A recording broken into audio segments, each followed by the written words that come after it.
if I say it's really hard for me, it's probably not as hard for other people or most. And I'm giving myself this kind of excuse/out of I'm okay with this now because it's me. It's just really hard. It'd be like if I say like it was really hard for me to climb Everest. I bet it's just really fucking hard. Yeah. Like it's probably not just a you thing, right? It's hard. Yeah. Like the relationships and like it's hey, brother, just, thank you for saying that. yeah. It's all right, man. Shit's hard. It's real hard. It is. It sucks that it's hard. Yeah. I'm real grateful that you're standing with me. Yeah, man. I'm right here with you. Yes. REC. Yes. Cool. We're What recording. does mean to me? Okay. No. What? REC. That's RESPEC. Yeah. No, I understand. You were spelling out record. That's way You were different than spelling out. respect. Yeah, there's other words that start with RE that we. That was your year, Right. Welcome back to Brave Mendare, everybody. Welcome back, We 2025. are incredibly excited to be here. It's You the first okay? time back into the studio. Yeah, Was there a bug? No, I was suddenly like, do all the lights are on? He's- I'm he making was sure. just like shiny things Right. all over the place. I gotta make sure all the lights are on. But we're back. We're back, and I'm We are super back. f***ing excited to be here. Yeah, I'm Like, stoked. when we decided that today I was said going to the be the bad day. word. That's okay. Yep. That's okay. Bleep that one. But I got so jazzed to be back in this space. So excited to be back, not just hanging out with you and talking to you. Well, that's good. But I love what we're kind of like. We've got there's a group of people listening to the podcast. There- Like I there- love this little we have community that's listeners. happening, you know? Yes. And so I'm excited because I feel like we're having conversations with them. Yeah. And I've been excited to get back to these conversations with them. And I think it's not just like we're having conversations with them. We're having conversations that they may not be having, Right? right? Which is then maybe helping them have some conversations. One of our listeners, right, shared with us just, how impactful this has been for them, right? And Yeah, I think that's the coolest, man, when we that get, is- when people reach out. Yeah. It's one thing when you're friends, when people at the gym or so, when they're like, oh yeah, I listened to it, it was great, or I'll like occasionally somebody will be like, oh, hey, I told a friend about your podcast. I'm like, oh, cool, thanks. Like, I appreciate all that, right? But it's like when your mom tells you did a great job. Yeah, it's this weird thing where, because obviously we've done podcasting for a long time. Yeah. And You have. you'll go through these phases where same thing, like you've got friends and family and people that are like, oh, hey, I listened to the podcast. You're like, oh, that's awesome. Thank you Yeah. so much. So grateful for it. Right. But then it doesn't touch the same spot if it's a complete stranger that Yes. exists out in the world. Yes. That like the way that the universe works, right? Right. It wasn't even somebody that a friend of a friend. It's organically somebody finds this podcast Yep. and then starts listening to it Yep. because it resonates with them. And, they feel like we're, like you said, having We're talking about conversations things that like matter to them. Yeah. like that when we hear, and it like, please, we want to continue to hear from Yes. everybody. So like, Joe, don't stop letting us know that you like the episodes. Like, Yes. Tell please. us every It's day. really, really helpful and amazing. And it helps a lot because like, that's one thing I wanted to talk about too was, Joe. yes, how much we love Joe. I loved you, Joe. It's a grind. Like podcasting is not easy. Nope. It's one of those things that people, it's such a thing now, I think, and people, I don't want to say they're taking it for granted. Nobody's taking this for granted, but people just don't really understand how difficult it is to show up week after week after week and do this thing. Yep. Especially you and I are having, like 2-3 hour long conversations sometimes. And that's great. Like I love the opportunity to do that. Yeah. But truth be told, trying to squeeze that into your life and also like, it's just hard, dude. It's hard. It's something that all podcasters deal with where Yeah. you get to a point where you recognize like, oh, there's a grind to it. Yeah. And what helps with that is hearing from those random people out there in the universe that find it and say, I love your podcast. I love when strangers tell me that they like me. I Strangers. love when strangers offer me free Please. candy. Right?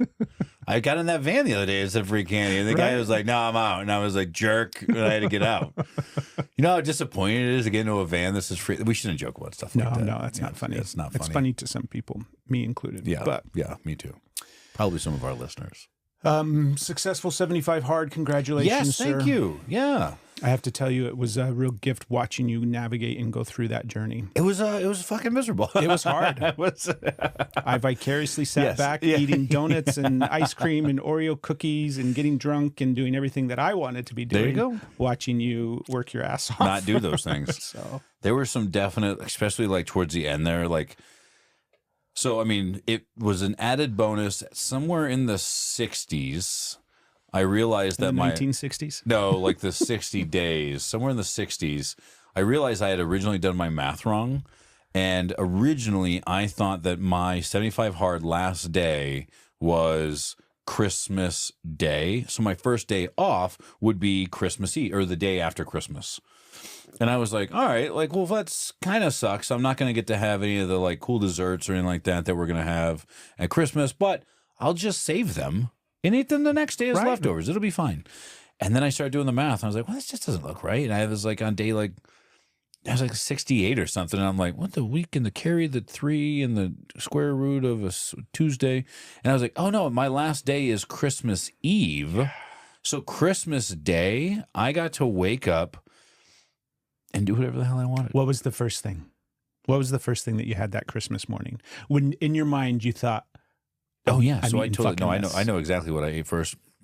First there was the snack on the way to the snack, right? Because we set out, we had stockings, right? Santa came and we did all this stuff. And as I was walking out there, I had picked up, knowing that we were going to do this, and I appreciate some support that we'll name here in a minute, but I had picked up some of the peppermint. I love peppermint flavored chocolate, white chocolate peppermint flavored. So I had picked up some of those of the Hershey Kisses. Okay. So I grabbed one of those, and I was like, oh yeah, that's good, right? I'm enjoying like that. Hitting the palate That first. was in the palate first. Okay. And then I walked over, and Michael had actually we've been trying to find the white Christmas trees. Yeah. Because they were so popular on TikTok, not Tic Tac. TikTok. On the Tic Tacs that fly around the ocean? Yeah. On those Tic Tacs, we'll get to that, right? Yeah. But they were so popular that everybody was getting them, so you couldn't find them anywhere. Mm-hmm. I'd gone to like 5 stores looking for these things, not specifically, but like while I'm out, like I'm going to keep looking for them. And I couldn't find anything, and I was like, man, this really sucks. On Tuesday, Christmas Eve, Michael and Joe were over at the house in the morning. We were working out, not super early because it was Christmas Eve, but we're working out. And he's like, well, I got to make some errands. If I see any, I'll pick you up a box. Cool. He went to 2 or 3 stores. And finally, it was like, because they didn't have what he had. And he found a box, brought him to me and delivered them. And I thank you so much. So I had one of those white Christmas trees as my first like real, like, hey, I'm going to eat this. And then it was funny because I had taken, because it's not over when you're done with the line, it's over when you wake up, right? Okay. So Santa came and we had some cookies out. Yes. Right? Well, while Santa was coming out, I ate the carrots that, we had left for the reindeer. Yes. But the cookies were sitting there and I was like, well, I can't eat these. Right. So I broke it off a little bit so it looked like there were some crumbs, and I put them back in the box. And as the kids are ripping their stockings apart, I'm over here like, oh, God, cookies all good. I'm eating the cookie. Like my mom made just the best sugar cookies growing up. Homemade sugar cookies with that really good, like, it's not cream frosting, but that good sugar cookie frosting on there, right? Yeah. What's the word? Powdered sugar. Powdered sugar frosting, right? Yeah. The next day version of those, like that's one that it's kind of like your ceviche, right? Where it's the next day. Ooh, so good. You got the day old sugar cookie. Yeah. It's so good too. Yeah. I love that Santa plate sugar cookie. Christmas morning. Yeah. That's my jam. Yeah, dude. So it was good.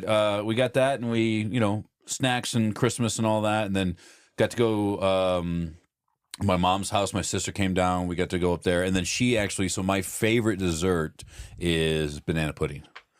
And my mom made a giant bowl, which I had numerous servings of. I went a little crazy for a few days and was like, all right, I might have even eaten some at some point that got me sick because I was not feeling well for a couple days. Right. I got better. I was wondering if you would put like those two, because I was when you got sick, I was like, okay, let's see. Our body has been operating this way for 75 days. Right? And then immediately in comes the shit train, sugar and booze. I didn't drink a ton.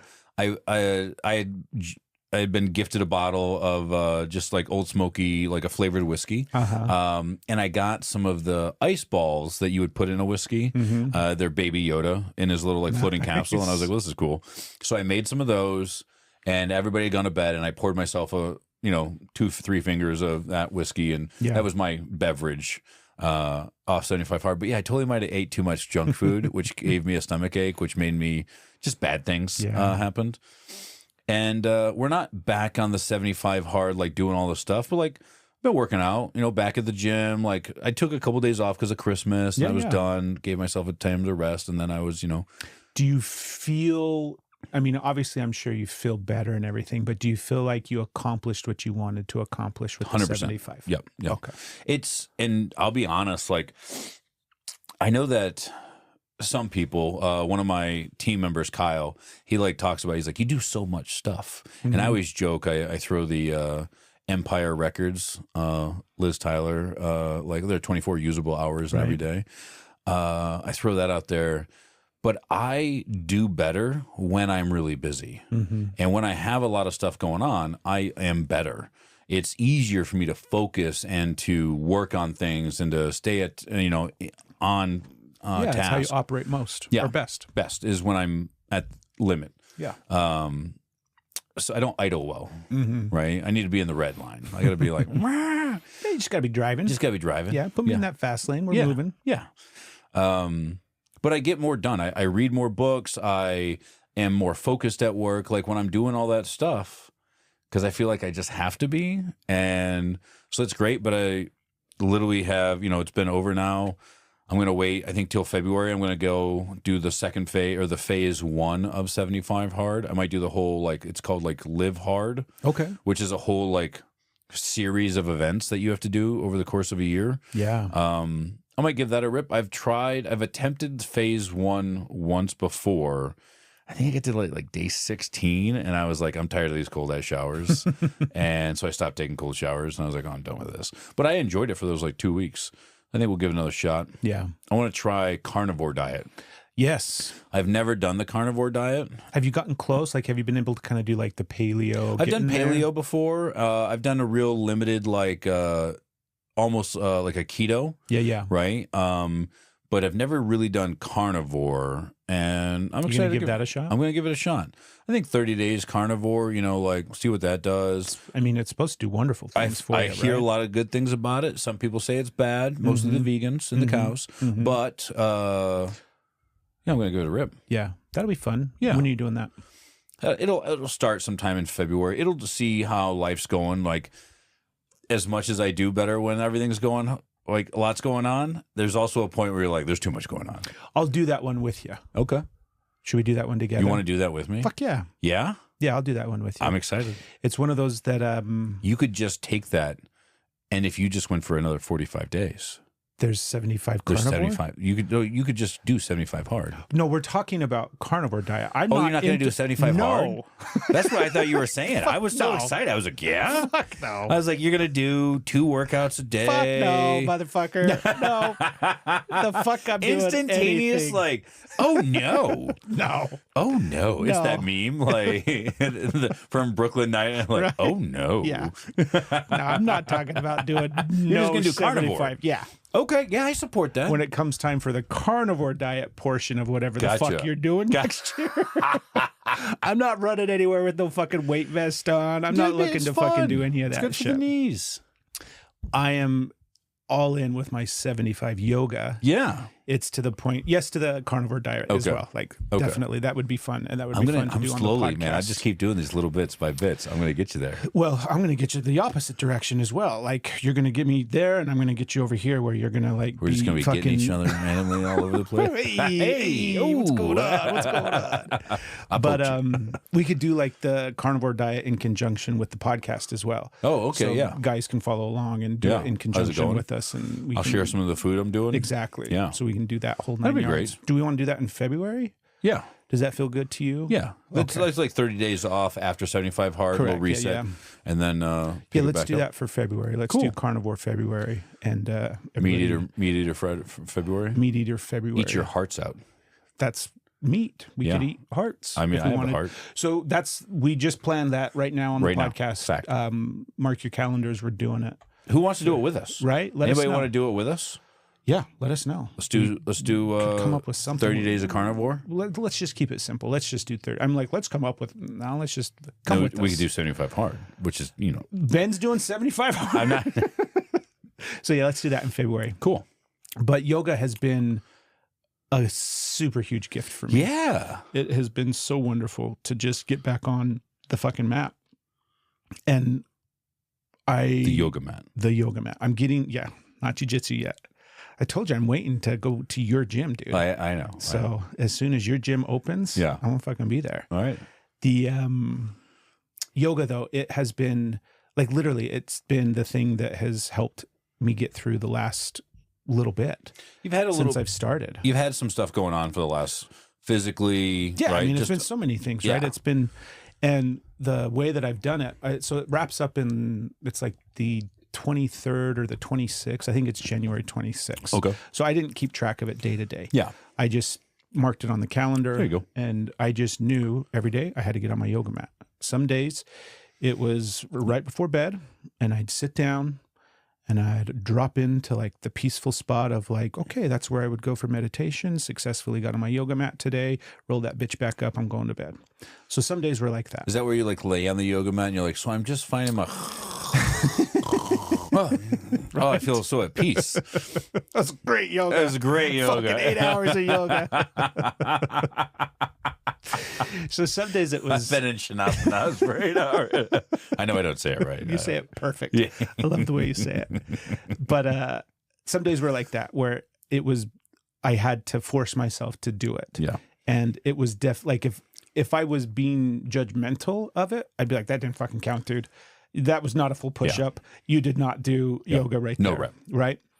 But because I allowed myself the just love to do it however I needed it to be on any given day, it opened it up for me. Yeah. So I didn't set a timer. I didn't do anything. I just would roll out my mat and get on my yoga mat. And I've successfully done that every day since I decided. And I'll be honest, like I'm not concerned about whenever January 26th comes. I'm just doing yoga every day. Yeah. It's become I've integrated it into my day and into my routine and into my rhythm. So now every day I'm doing yoga. And some mornings or not even mornings, I do a lot of it in the evening. So it's kind of how I'm ending my days, I've noticed. And that's working for me. And I don't think I would have found that if I hadn't allowed myself to just kind of do it however it came. Mm-hmm. Because in my brain, I would wake up and do yoga. You're supposed to do yoga in the morning. You're supposed to work out. Are You're you? supposed to, do you know what I mean? That's my thought process. Are you supposed to do yoga in the No. morning? I was No. like, why are there evening yoga classes? Yeah, there's yoga is now. Like you can do yoga. Now? Exactly. Yoga now. We're yoga-ing right now.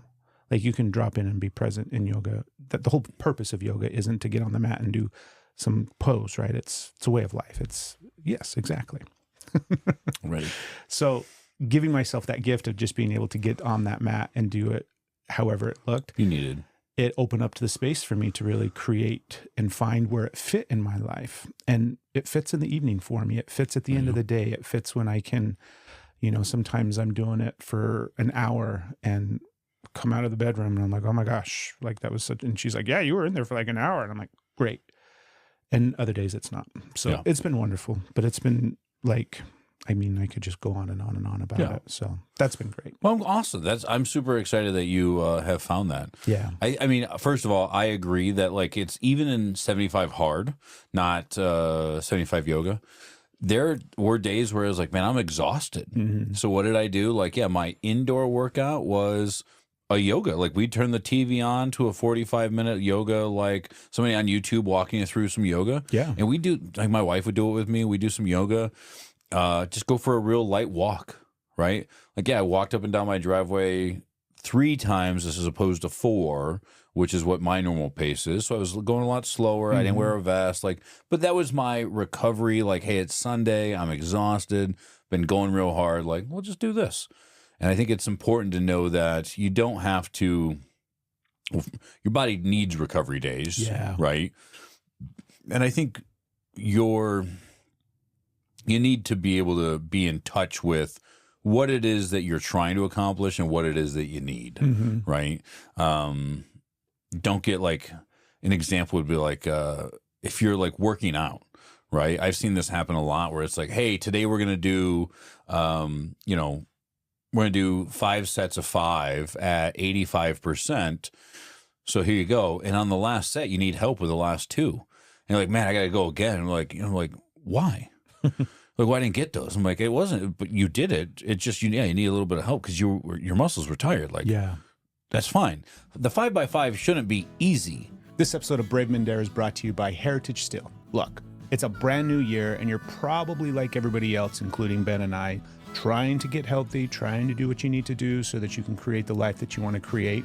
Why not upgrade those old nonstick pans that you've been carrying around since college? They're killing you. And instead swap them out with some Heritage Still titanium stainless steel ironclad 5-ply beautiful lifetime warranty cookware. Heritage Still is committed to, I can't say committed to this morning. They are committed to sustainability, and they use environmentally conscious practices in the production of all of their cookware. Heritage Still was started over 40 years ago. It's a family-owned business right here in Tennessee. If you're a fan of cooking, if you consider yourself a chef, hey chef, thank you chef, then you need to pick up some stainless steel titanium Heritage Still pans. Listeners of Brave Mendare can save 10% right now and head over to heritagestill.us/brave. Enter promo code BRAVE and save 10% on your next order. Heritage Still, chef-grade cookware for less. Right? Like anytime you're doing these reps and sets, like if you complete them all, awesome. If you don't, and you're like, hey, I missed the last one on the last 2 sets, like, okay, there's perfect weight.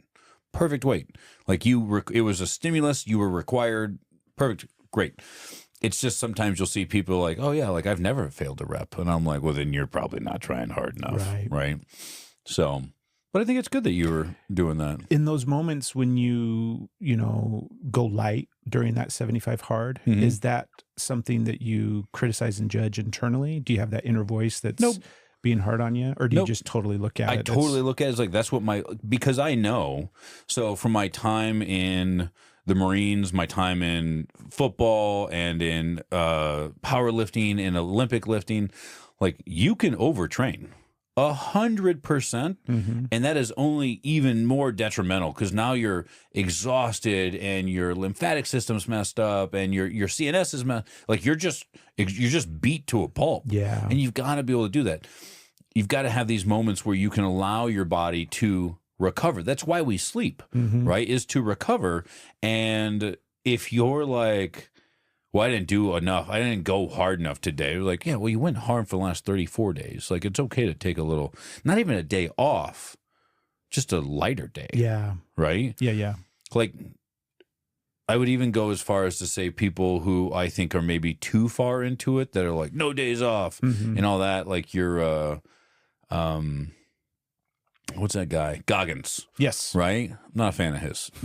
And I don't know him and anything like that. So I'm not saying like, well, I think he's a piece of shit. No, I just don't. The idea of some of the things I've seen where he's, oh, you didn't go as hard as you could all the time. And it's like, well, that's not right. And I'm like, who the fuck are you to judge me? Like, whatever. And he's like, I used to be fat. Like, who cares if you used to be? There are hundreds of people who used to be fat. It's a big deal. Why are we carrying the boats? They go in the water. I don't understand why we're carrying them across land. They go in the water. Who's carrying the boats? Why are we carrying the boats? Don't you have a trailer? Have you seen all the reels that people make where it's like shows Goggins out running and the guy's sitting on the porch? Oh yeah. He's like, oh hey David, what's going on? Yeah. Get the fuck. Yeah. Go carry the boats. Yeah. But I like that. I mean, part of me isn't surprised because I know you pretty well at this point, but I'm also really grateful. Like that makes me happy that you're not hard on yourself on those off days and on those slow days, and that you're not like out there giving yourself internal shame for not being able to fucking push as hard as possible. I try to really avoid the internal shame as much as I can. Yeah. Anytime, and I'm not saying that it doesn't happen. Like I've definitely looked like, what the fuck, man, right? And then a lot of times I have to kind of step back and be like, all right, let's take an inventory of what's going on. We did 2 lighter days on this Sunday. We were up and moving around. We did 20 things yesterday, right? We did 30 things. We had a super busy work week. We did all this stuff. And there's even more that was going on Sunday. We had family and this and moving and all this stuff. And you're like, yeah, you still did all the things you needed to do. You still read your book. You still did, you ate, you followed your diet. You did all these things and you had a little lighter workout. Who is it to judge what is, I mean, there are definitely times, like there are things I do not consider a workout. Like if I was going to do the like, hey, I laid on my yoga mat for 45 minutes, that's not a workout, right? And I know a lot of people judge or they kind of like crack at 75 hard. Just because you're doing something hard doesn't make it a workout. If I'm out in the yard raking leaves for an hour and a half, yes, that is hard. Yeah. But it's not a workout. Is it a workout in the aspect that it's hard work and all that? Am I sweating? Absolutely. But it's not, I'm not doing it intentionally for betterment, right? I didn't say, you know what I'm going to do today? I'm going to rake leaves for an hour and a half to burn 700 calories. Like that. That's not. So you have to look at it in the aspect of I am intentionally going to do this stuff. What if you intentionally, because if you look at raking as a workout, suddenly I'm moving my body in a repetitive motion over and over and over and over. I'm walking. I'm, a hard day, like a hard day of yard work. I'm coming inside and my body's hurt. Exactly, 100%. It feels like it just got a fucking killer workout. Totally. So if you weren't doing 75 hard, did the leaves still need to get raked? Well, I'm just saying, what if it's a perspective shift where it doesn't, it doesn't matter one way or the other of like, if it's in 75 hard or whatever, but just the realization of like some guy that feels like, oh, I didn't get to the gym today and I'm being hard on myself, but I spent 2 hours outside raking up the front yard and I got to work out there, seeing that as a workout, seeing that as an opportunity. It doesn't work. In your mind, that doesn't work? Not in 75 hard. Well, in your perspective of 75 hard. You're doing some stuff. Yes, with the added comment that just because it's hard doesn't make it a workout. Okay. Right? To the point of if you raked leaves for work. Yes. You have a really physical job. You know what I'm loving right now? What? Is like there's a part of me that is taking this conversation and like running it out into this massive debate. And like obviously I don't give two shits about raking leaves or anything. I just enjoy the fucking debate part of it. Right? About like, raking leaves. I'm going to counter everything that you say. Yeah, that's fine. Just to get to the point of like, that's debatable. Okay, I guess raking could be considered a workout. Yeah. No, it's if it has to get done anyways, then it's not a workout, right? Like you intentionally went out to do something beyond what is part of your normal day. If you woke up and your chore list, your honey-do list, it was all these things and one of them was raking leaves, then you still got to do it, right? Yeah. It's still on your list of stuff to get done. It's not a workout. Is it tough? Is it work? Yes, but it's not a workout. If I was doing 75 hard, I would totally have days where I would use raking of the leaves as my workout. I get that. And I would judge you. Rightfully and you would be fine with the judgment. Rightfully so. You'd be like, yeah, judge away. I don't care. But you're not doing 75 hard. So there you go. You're right. I'm not. You're not. So I don't have to worry about it.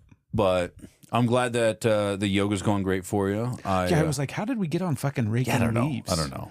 I'm like, suddenly we're like, well, fuck you, I guess. Raking fuck leaves. Your leaves. Yeah.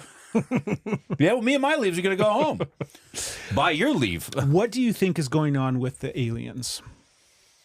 All the drones and stuff like that? I think it's just a bunch of kids fucking around. Really? Oh, yeah. I mean, put it this way. First of all, there are thousands upon hundreds of thousands of drones. My son's $17 drone that you can buy at the Rite Aid has got lights on it. Yeah, dude. Right? 100%. I saw one the other day. It was literally like, they put a blinking light on a balloon, hung a string from it, 2 other blinking lights on another balloon, and let it go. And it looked like just like the same thing. I honestly think it's just a bunch of people screwing around, like, whatever. Drones are becoming more popular. They're just doing stuff. People are getting attention. It's a prank. I say all that. If, Rick and Morty, or not Rick and Morty, I was thinking of Morty from Robin Williams. Okay. The Martian, right? Mork. Mork and Mindy? Mork and Mindy. I was so close. If Rick and Morty Mindy come back. If Mork like jumped out, was like, yeah, like da-da-da, those were us. I'd be like, oh, I was wrong. Okay. Right. But I'm not going to get like if my kids are like, what about the aliens and all the lights? I was like, it's not real. It's just, there's no need to get all up about it in a thought process of what if it is, or what if it isn't? If you're going to put any kind of effort into thinking it could be this other big thing, you have to put at least as much effort into the other outcome, because you have no information or knowledge that would shift the thought of the two outcomes in either direction. There is a light in the sky. I have no idea what it is. No one knows what it is, and we can't find anything about it, right? Okay. Is it a UFO in the aspect that it's an unidentified flying object? Absolutely. Right? But that's not a scientific procedure. I can't be like, well, there's a pile of dirt over there, so obviously ancient ruins. That's not a scientific process, right? So Dinosaur bones. Fucking Jurassic Park. But I don't know. I don't think that it's real aliens. And if it is, I hope they're cool. Right? I really hope that as a society, we've gotten the whole alien thing super fucking wrong. I hope that aliens show up relatively smart, but like they're like piles of sludge that like sound like cats. And we're like, what the fuck? And you kick it and it's just like, arr! And you're like, you're a what? Or they like, there was a movie where they like get out, they're like, rah! And then they run up and they're like this tall. Yeah. Right? Something like that. And you're like, yeah, why does an alien have to be bigger than us? Why can't it be smaller than us, right? Like, it would be efficient if they were smaller. Think about, like, downsizing the movie. Right. Right? Yeah, if we had to, part of the problem of getting to Mars is you got a lot of heavy stuff. Mass. That you got to send there, right? That's right. It takes we mass just to move mass. Shrink that down. It's a lot easier Less to mass. throw that to Mars. Right. Like, I could throw it. You probably could. I could fucking throw it to Mars. Dude, if I was 7 inches tall, Right. I bet you could throw me to I Mars. could fucking throw you home. Yeah, dude. When the podcast is over, Right? Just we'll get my shrink you. parachute and be like, hey, bro. Yep. South by Southwest. We'll fucking figure Let's it go. out. Put a squirrel suit on you. Dude, a little potato cannon. Right? Your potato My can. potato, dude, the cannon. Launch you home. Jamie, you got to get out and catch him. If you could crack into the can while you're going, have a beverage for the road, a little road soda. That would be awesome. Yeah. I don't, you haven't really put too much thought into the aliens. I think that if they are a thing, then great. If, I hope they're cool. Yeah. If they're not, we'll deal with that when it comes, right? I didn't do a lot of like looking into all of it as it was happening and going on. Mhm. It wasn't popping up in my feeds. I wasn't seeking it out a whole lot. I was hearing about it because, there's enough activity going on online that you... Chatter. Yeah. It's totally chatter, right? Just chatter. Yeah. I hear all the stuff about what's going on. And then I start looking at some of it and some of the chatter and start seeking it out and listening to podcasts and watching some content and trying to go down some YouTube rabbit holes, but just real light. I didn't do a lot of real deep dive on it because truthfully, it doesn't interest me. Yeah.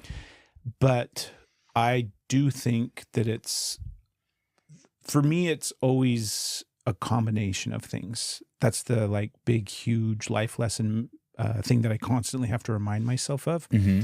If I'm thinking about things in a linear, not in a linear fashion, but in a this or that, or a black or white, or a light or dark, if I'm thinking about things in that binary way, then I'm thinking about things from a limited scope. Mm-hmm. And so I think it's a multitude of things. Yeah. I think it's kids. I think it's adults, right? There's, I'm sure there's plenty of kids, but there's tons of people that are trying to create content right now with their drones and tying balloons and getting everything up, because obviously those views, right? So there's a lot of that stuff that's going on that takes a part. I think it's a multitude of all of these kind of different things, and in conjunction with the multitude of what is taking place, I think that we're also seeing things from different dimensions. Okay. I think some of the stuff that is appearing and that people are seeing, I think is coming from different spaces and times. And I think that's what's starting to happen. Okay. And I think it's happening in the way that it's happening, because it's kind of been happening since COVID in one way, right? We've had a lot of alien disclosures, a lot of stuff that's come out, a lot of Pentagon, all of this stuff over the last 5-6 years. probably since, 2018, 2019, something like that. I think all of that is taking place and happening right now because we're at a point in culture and society where if Steph and I were talking about it this way, where if, suddenly, what would it take on the news for us to be like, well, shit, babe, fucking aliens landed in New Jersey. Barbara Streisand out there like, hey, Mr. Alien. Right. What would we have to visually see on TV, on social media to convince us that that's what just happened, right? I'm sorry, as you're talking about this, I was like, if we saw it on the news, and you're like, well, it's on the news, right? Right. But then how would you disprove it? If you just put like a MAGA hat on like the aliens, exactly, it's not real. Well, it doesn't even matter. Like, that's the thing is like, what would it take for us to be convinced? Yeah. Because we have more than enough awareness now that not everything that we see on the news is real. Yeah. So we went down that rabbit hole for a little bit, just the thought experiment of like, what would it take? And in my mind, it's the same thing where you have to have a personal experience with it. Yeah. You have to have, literally, you just have to have a personal experience with something before you believe that it's real. So I'm like, well, we would have to experience it in some capacity. It's, for me to believe that something's going on in New Jersey and, oh, well, fuck, I guess aliens fucking landed and now they're talking to the mayor of New Jersey, whatever, that's cool, right? That wouldn't impact my life. I don't think there's a mayor of New Jersey. Isn't there? There's New Jersey's a city.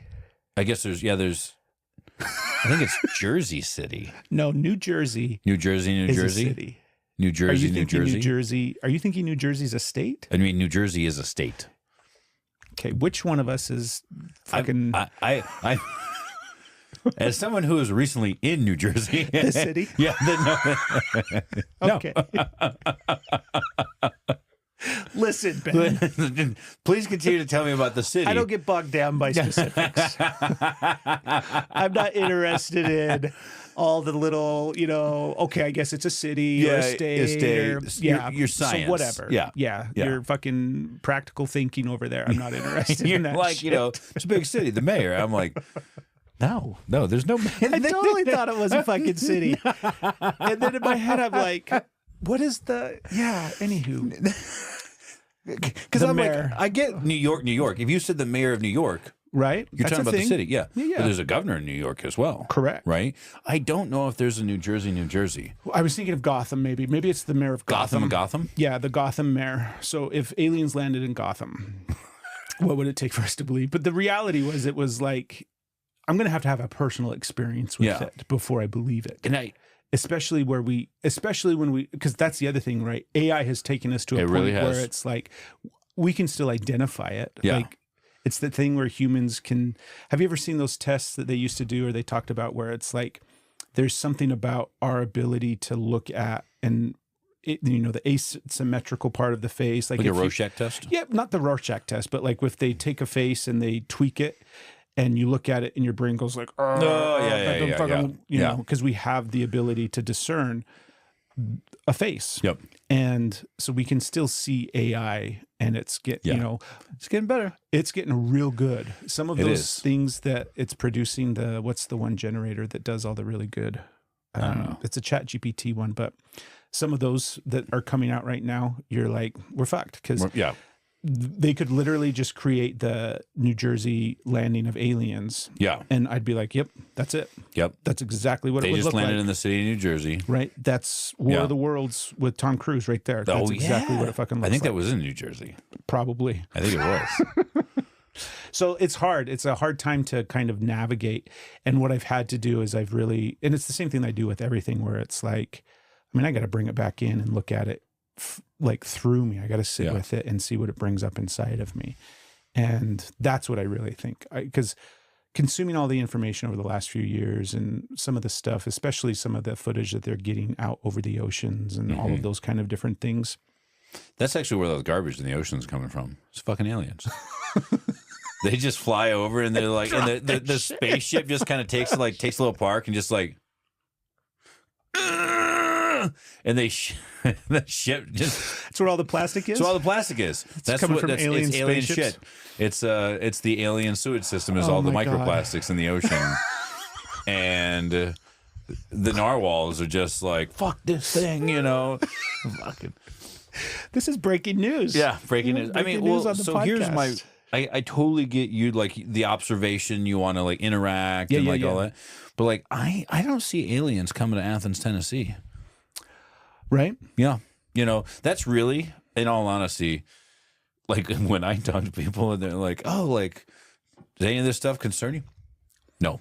Yeah. Like any of the 20 million terrible things that could happen, plague, famine, outbreak, you know, martial law, civil war, invasion. None of that's stressing you out, worrying, keeping you up at night? No. It's, I mean, even nuclear war Okay. doesn't, like Atlanta, if you were going to take out Atlanta, which I can't think of other than just population destruction. Mm-hmm. There's not, like, it doesn't really hinder a lot of, it's not a port. It's not a big, like, trade hub. It's just a big city in the middle of a state. Yeah. Right. It'd be like if they took out Nashville. You're like, what tactical advantage did that bring you other than there's less country singers? Right. Right. Jelly Roll, not dropping any new, like, feel bad for me songs. Yeah, yeah. I shouldn't make fun of Jelly Roll. I mean, he's okay. It's just his. But you're not stressing about any of these things? No, because it's like, What's the thought process there? I could think about them, and I'm not saying that I don't think about them, but they don't bother me. Okay. Because if any of those things happened, I'm going to be in reactionary mode, right? It doesn't matter how much you plan for all these things. I don't want any of these things to happen. So I'm obviously not like, God, I can't wait for you. Like, I'm not sitting in my bunker with all my food that no one knows where it is. For reasons. Where is it? No, I'm not telling you. That's why nobody Putting knows. a tracker on you. When I shoot you home in your cannon today.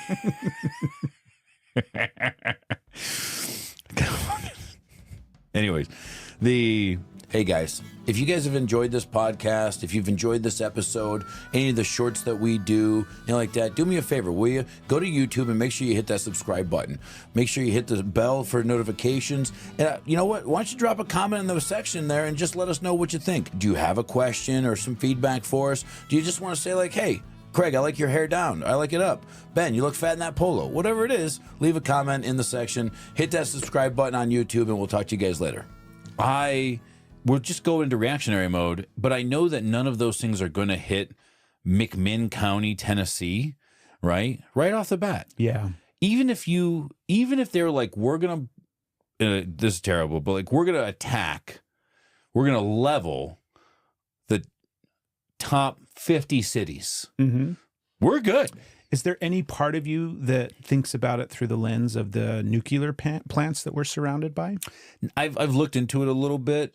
I don't, with the terrain that we have, a lot of those, we have ridges between us and them. Mm-hmm. Like, is it going to be a big deal? Yeah. Is it going to be one of those, like, if one of them goes, so they melt down, they don't normally just explode, right? They have meltdowns where that does release nuclear radioactivity or nuclear radio material into the atmosphere. Most of those are like double and triple sealed, so they're systems within systems within systems, so you have to really mess that stuff up. You know, there's a part of me that I haven't gone here in my brain, but we love Tennessee, obviously. Yeah. I don't know if that's obvious or not, because if you listen to the Stephen Craig show, sometimes it's hit and miss. Yeah, I get that. There's things that we love about Tennessee and things that we don't. Everywhere you're going to live, it's going to be right? same thing. But we love Tennessee for the most part. But there's parts of Tennessee that leave me scratching my head, and the competency of, like, let's say some of the roads departments around the great state of Tennessee leaves me wondering, like, if we've got a government agency that struggles when it comes to the competency of their, road system, I'm not really competent about the agencies involved with keeping those nuclear power plants, up to snuff.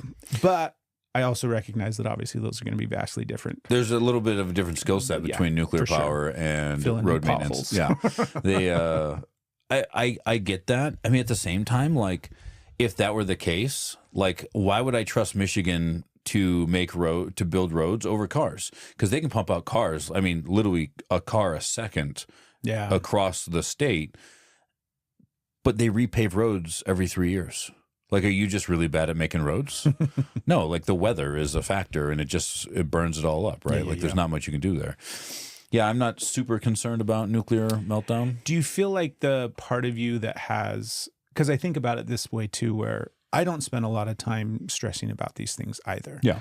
Sometimes I have fun, like just with my brain, right? Being like, What if? Like, I love watching I Am Legend is one of my favorites. Oh, that's a great movie. Right. I've got internal struggles because I've got internal struggles right now with Will Smith. The whole Oscar slap thing really jacked me up, and I've got a hard time with that still. However, I'm starting slowly to go back to Will Smith, and I Am Legend is one of those that it's just like, I can't get enough of that show. I think I Am Legend is great. Right. There's rumors that there's a second one coming. I think it's coming. I think it's coming. I'm excited about it. Me too. I like Will Smith. I think he's great in a lot of stuff that he's done.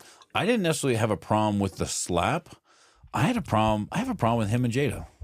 Okay. Like that's an unhealthy relationship, friend. From your perspective? Yes. Okay. Whose perspective is? Hey, dude, it's 2025. That's right. I was going to say, there's somebody out there. It's not yet. When this is being listened to. That's true. We're okay. broadcasting this into the future over the internet waves. So that's your issue with them? So my issue is that, like, there's no way that somebody that I was in a trusting, loving, caring, supportive relationship would let all that happen, right? And I think, I mean, if you see some of his interviews when he talks about some of this stuff, like you can just see the pain and the agony in this guy's face. And I think he's got so much love that he's like, my love will conquer all in this. It's like, man, at some point you got to cut the bitch loose, right? That's obviously not how I would talk about just any woman or anything like that. But some of the stuff, like, I don't know, it's all super weird because there's like weird sexual things with them, and she likes to screw other dudes, and he's not into that, but she's like, I don't care. I feel like you're talking about your parents or something. You're like, or talking about the couple in the community. They're like, I don't know what's going on with those two. There's like weird sexual stuff. Yeah. And you know, my fucking neighbors, they right. cars all the time. We don't know what's up I don't know what's with going those on. guys over there, but it seems very strange from where we're sitting. But like, if you were in, I don't know how we got into Will Smith and all them, but I Am Legend. But if you were in a relationship and the person, like, for the people who are together and are relationships, and they're like, oh, we don't mind if there's a random other person, or it's exciting to me to watch that, or whatever, that is still a mutual thing between two loving people. That's not what's going on in Will Smith's life, right? And I feel bad for him. And I've read he wrote a book just called Will, right? And it talks a lot about his like great title, right? I mean, wonder how long you sat with that one. I know I had to read it. That's terrible. That's for terrible work. of me. That's a funny joke though. It was. But it goes through all this hardship and all these things he's overcome, and it talks about his love for his wife and all this stuff. But it's hard to watch this guy who wrote this book and all these things and all this just overcoming hardship to that. And you're like, what the fuck happened, man? At some point, you lost your way, right? At some point, you didn't say enough's enough when enough was enough. And now you have gone so far that you can't get back. And I feel bad. I really do. Yeah. Yeah. At the same time, like, I feel like half the time when he's crying, he's just wiping his tears with $100 bills, right? And he's blowing his nose with $1,000 checks. It's a tough life over right? there, You're like, it? It's a hard knock life. Yeah, it's a hard knock. I'm sorry that you're emotionally damaged right now while you take your private plane to wherever it is that you're going. Yeah. Right? Yeah. You know, it's funny because we were talking about it because of I Am Legend, but when that, like, let's go down we'll talk about it some more. I'll share with you my thoughts and experiences with it. When that thing happened at the Oscars, because the Oscars have been a huge deal for me for the majority of my life. It's been something. The Oscars, I used to always explain it to people where it's like the Oscars are my Super Bowl. Okay. Like, I mean, you know now at this point where I'm not super into football at all. No. I appreciate your support for my Detroit Lions, though. Well, I'm excited to watch the Super Bowl. If you're not there in person, then I want to be hanging out with you. I was told that we're probably not going to. It was an expensive day in December with like all the remodeling and refrigerators and carpets and all that. There was a serious conversation. Jamie's like, yeah, it's not going to happen. I was like, well, that is a bridge we will cross when we get there. And she's like, no. You're like, Jamie, it's who knows what 2025 holds, right? Who knows? Exactly. It's a whole nother year. Hey, expect the best. Expect the best. Plan for the greatest. That's right. That's right.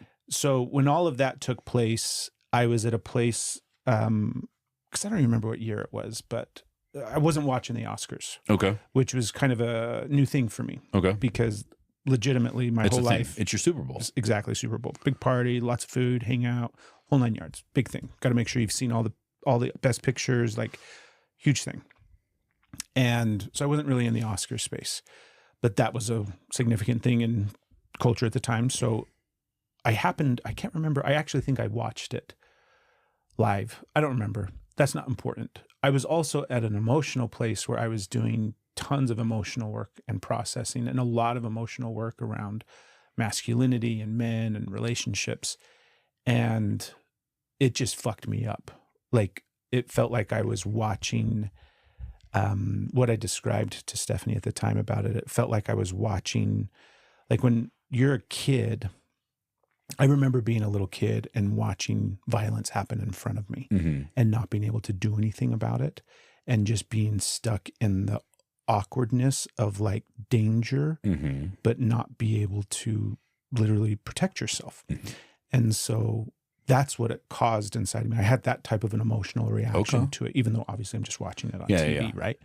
But I was so kind of in my feels about all of it, and especially where I was at life, it evoked that kind of response where it felt like suddenly I watched my parents fight, and I know that obviously, but it was like, and then the way that he just went and sat back down, and there was this air of awkwardness in the crowd and in that room and in that environment, right? I felt like I could feel that. And it didn't feel like I was feeling that moment that was taking place. I very clearly could recognize that I have had that feeling before. Gotcha. That was not an unfamiliar feeling for me.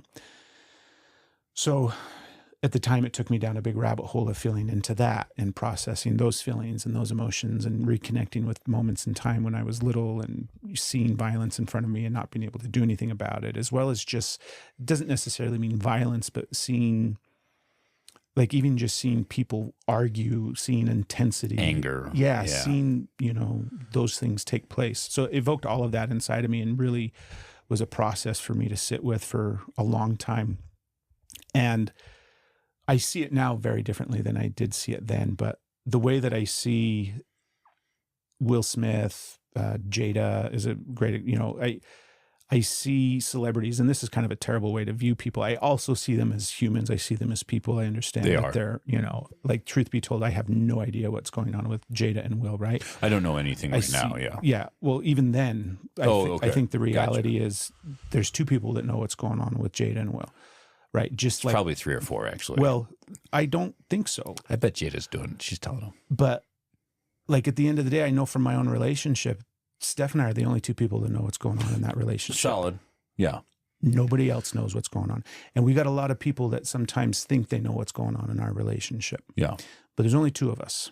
And me and her are the only two people on this planet that know what's going on in our relationship. And whatever else anybody else thinks about that, feels about that, or other people's opinions about that, that's theirs. Yeah. So I give Will Smith and Jada the same credit. I get that. Where I got no fucking clue what's going on with their lives. There's a lot of people that talk about what's going on in their lives. They talk about what's going on in their lives. But truth be told, I also see them as content creators. I see them as actors. I see them as people that have a professional thing that they put forth. Yeah. So they have a thing that they're putting out into the world. So I see all of those things, but I also think that a lot of times, especially with like celebrities and people in film and actors, they serve this beautiful role in society where they show up and play all of these different characters, and it gives us the opportunity to project things out onto them. Yeah. So there's a bunch of stuff with Will Smith that I have projected out onto him. And when he had this moment of humanity, I mean, he was human. It was in this 100%. moment, Yeah. Right. Total fucking human moment. I'm sure, that was, even if that was like, hey, let's plan this fucking celebrity stunt. That's not what you would go with. No. Because there's no way Chris Rock was like, yeah. Right. Let Will Smith bitch slap me bitch in slap front me. of the fucking Yeah, world, yeah. and then I just have to stand there? And take it? No. No, I'm not signing up. That's I don't care if you want me to host $10 this shit million, again. Chris. No. No, I'm no. not signing up for that, right? $30 million.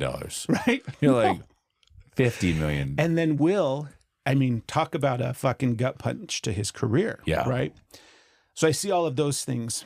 And then I also just look at like, it's always, what does it spark in front of me? What does it spark for me? Because that thing that I'll do where I project out onto them and I'll look at, that's what's so great about these actors and these films and these experiences, that it evokes that thing inside of you.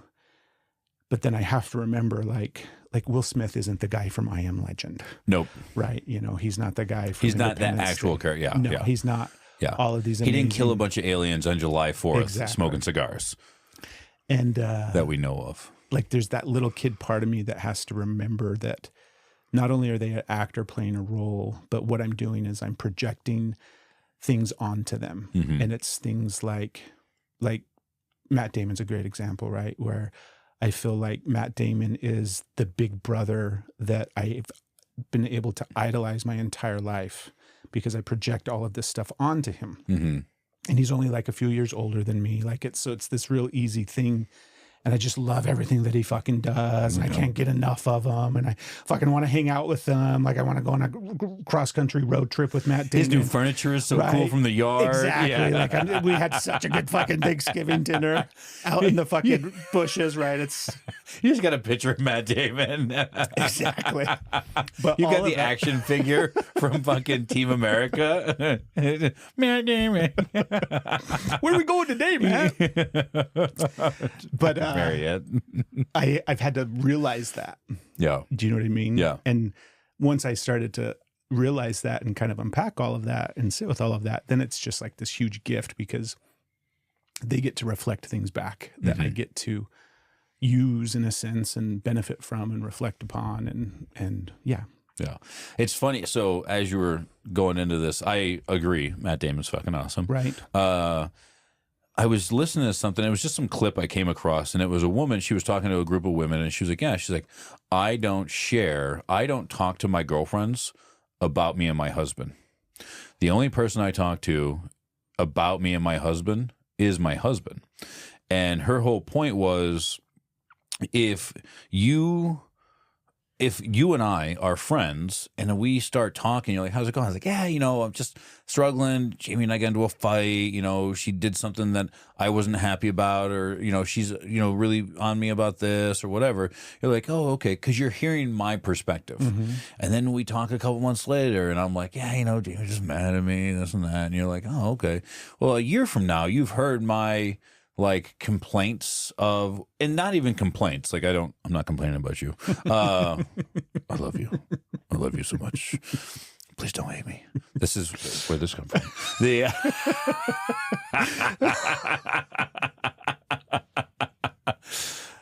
So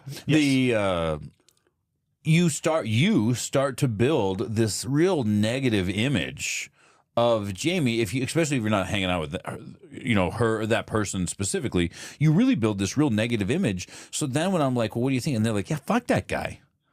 And you're like, "What?" Like, "Well, yeah, you told me all these things." And like, "Yeah, well, I guess over the last year, there's been a dozen things where I was unhappy about this, but that's only moments in time compared to the other, 345 or whatever days that were great, right?" And it'd be 352, whatever. But whatever it is.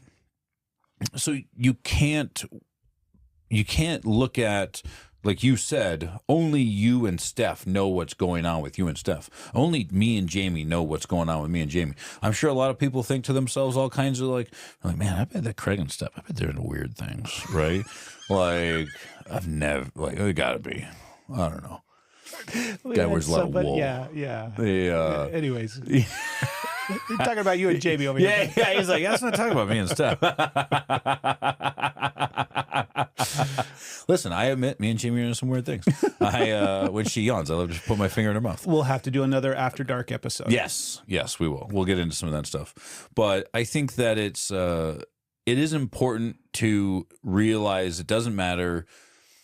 you are only catching a side of it or a piece of it or a bit of it, right? Like you're not getting the whole story. You don't know what that day looked like. You don't know, like maybe there is all this stuff that's going on, and maybe they're like, man, you know what? Your movies have really kind of taken a hit, and you haven't got a lot of offers. Let's, hey, it could be rough for a little bit, but we're, hey, no PR is bad PR, and whatever it is, there might be bad PR. There could be. Just throwing that out there. This is something that Steph and I talk a lot about and I think it's an interesting conversation that probably a lot of people aren't having, or I don't know, maybe they do have it. I don't know. But because we're all friends right now, right? It's you Mostly. And Jamie and us and Steph, and like Steph and Jamie are cultivating and creating a friendship right along at the same time that you and I are. And it's just kind of like this beautiful little thing that's taking place and happening. So we're couple friends. And it's challenging for us to be like, we're constantly reminding each other that, like, this is a deeper rabbit hole. Let me see if I can articulate all of this. I'm excited. There's a aspect of me when I get into a relationship with somebody, one of my go-to protective mechanisms when I feel vulnerable, when I feel unsafe, is I will people please.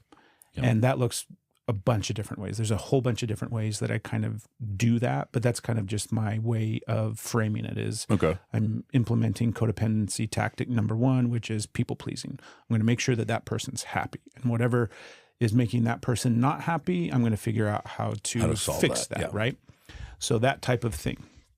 I do it incessantly with everybody that I'm in relationship with, if I'm not cognitive of it, because it is an early coping mechanism from childhood. So over the course of our relationship, it's something that I have to be very, very actively, consciously, like, it's got to be in the forefront of my mind, because you and I are cultivating this relationship and building this relationship, and there's vulnerable moments and there's emotional connection. Like, I'm truthfully, dude, it's like learning this and navigating this in a healthy way. And I have to actively remind myself that I don't need to do any of that. Right. But it's super fucking hard because it's my chop your wood, natural inclination. It's my subconscious default when I don't feel safe.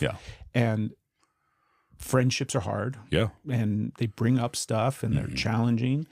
And then we've got you and Jamie and Steph and like suddenly there's, times it by 4. It's like suddenly there's lots of different dynamics to kind of navigate and feel our way through. So Steph and I'll spend a lot of time talking about you guys and talking about the relationships and talking about the ins and outs of it from a bunch of different perspectives of just like sharing, experiences and talking through the day and all of those type of things too. But we're also looking at all the different interactions. And one of the things that Stephanie and I will also do, which is also a coping mechanism, and I'm looping her in on this one because she fucking knows she does it, but we do it together, is we will very much just go ahead and project everything out onto other people so that we don't have to deal with anything that's going on in our life. So we'll take people pleasing and problem solving to the next level where it's like,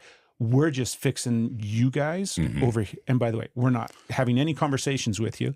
It's purely just us in our own, sadly, like toxicity, because it's a coping mechanism as well from childhood.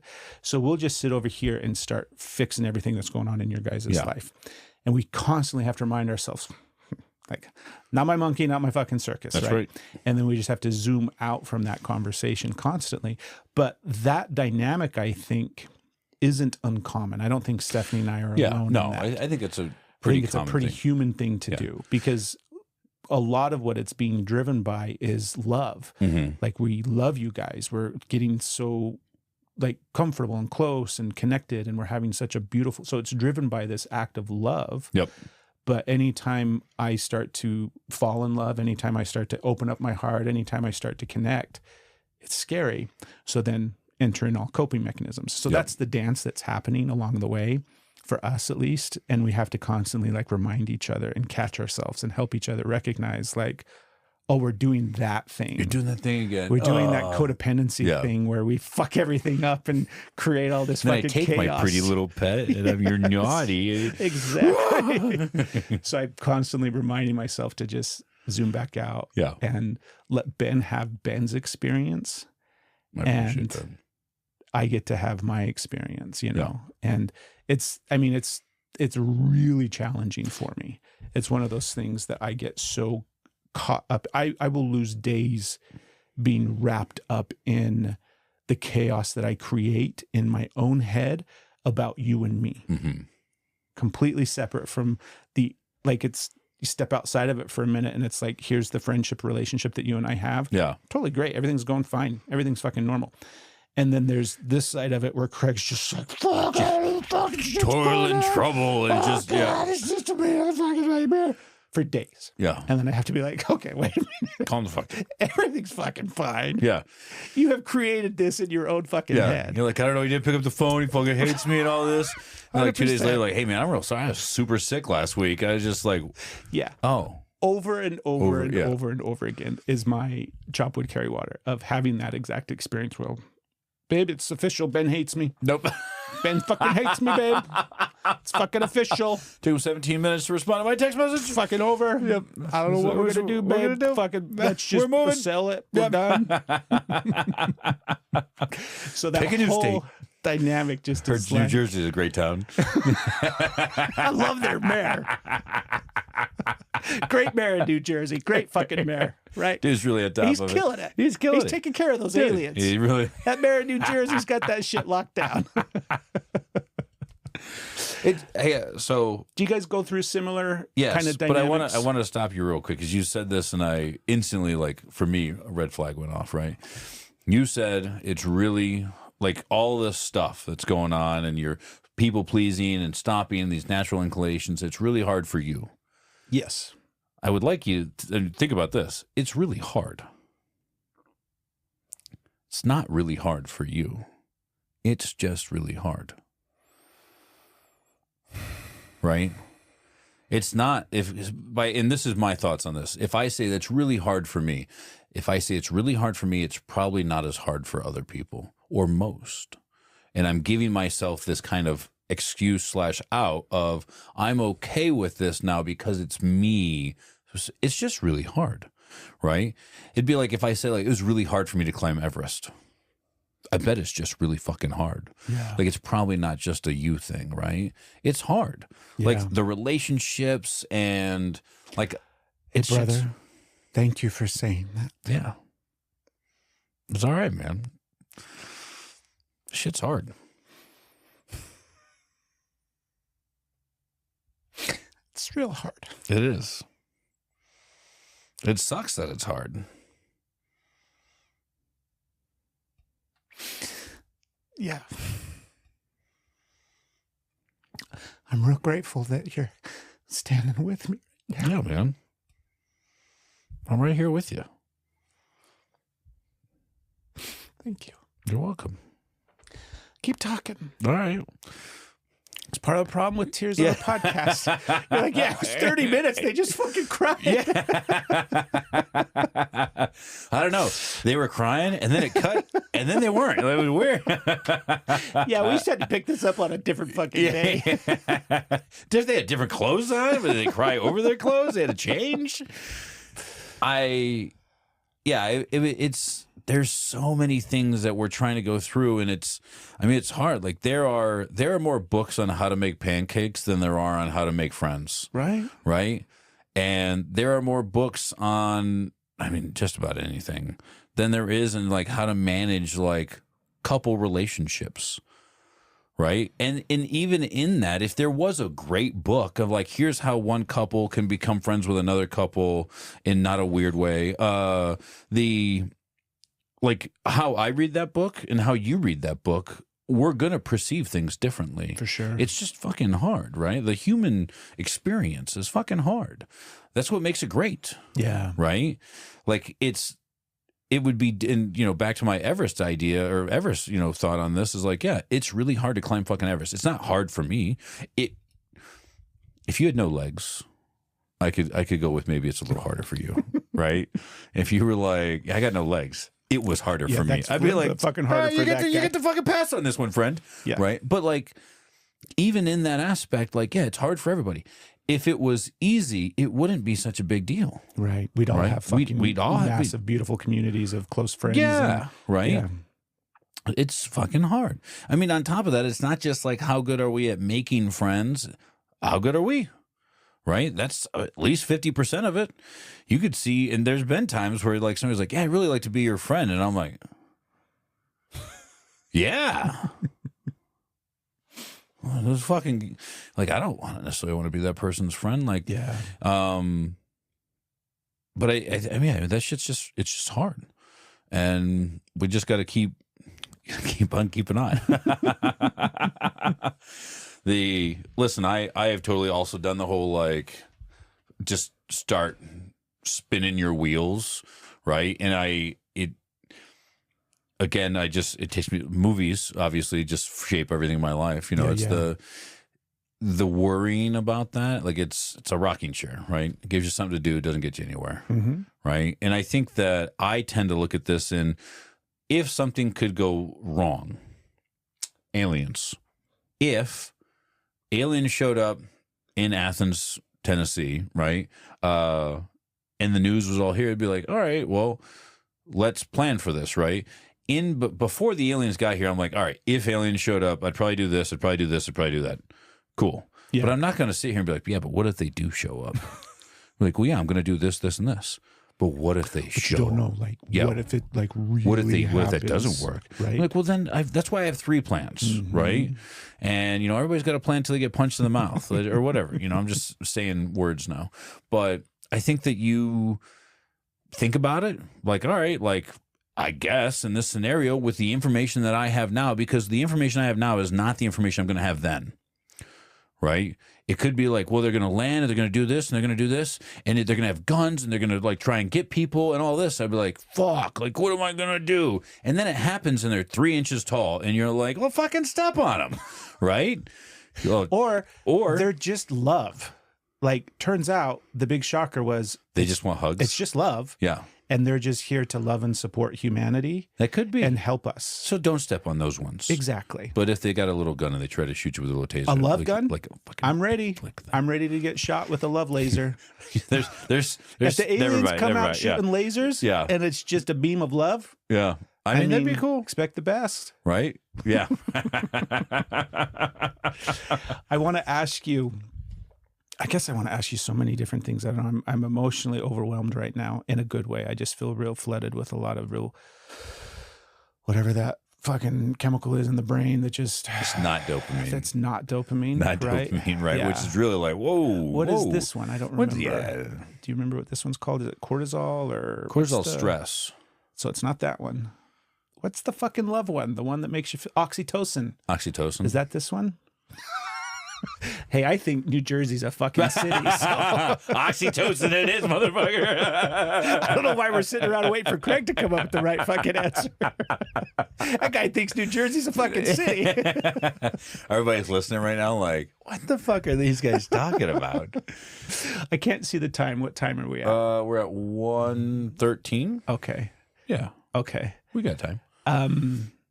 There was a couple of things that I wanted to ask you about and get into, like podcast related in a sense. Like because we did those, we did like 11 episodes, 12 episodes, something like that. Something like that. We had a nice little push to get us going. Yep. And as the year was coming to an end and we were kind of wrapping the show and I was looking back over the episodes and I was kind of feeling my way through like what it was and what it is and kind of finding my way along the way with it.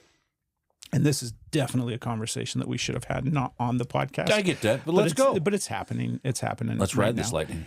I was thinking about some different things to bring to the space. I was thinking about like more, not like current events and things like that, but I like the idea of being able to have this space as just a real open opportunity for you and I to bring literally anything to and talk through, whether it's stuff that's going on in our lives, but also I think it would be a good idea for us to talk about what's going on in the world at times, right? And commenting on, sharing our thoughts on this, because people want to know our thoughts, Ben. It's important. It's important what's going on inside of these heads.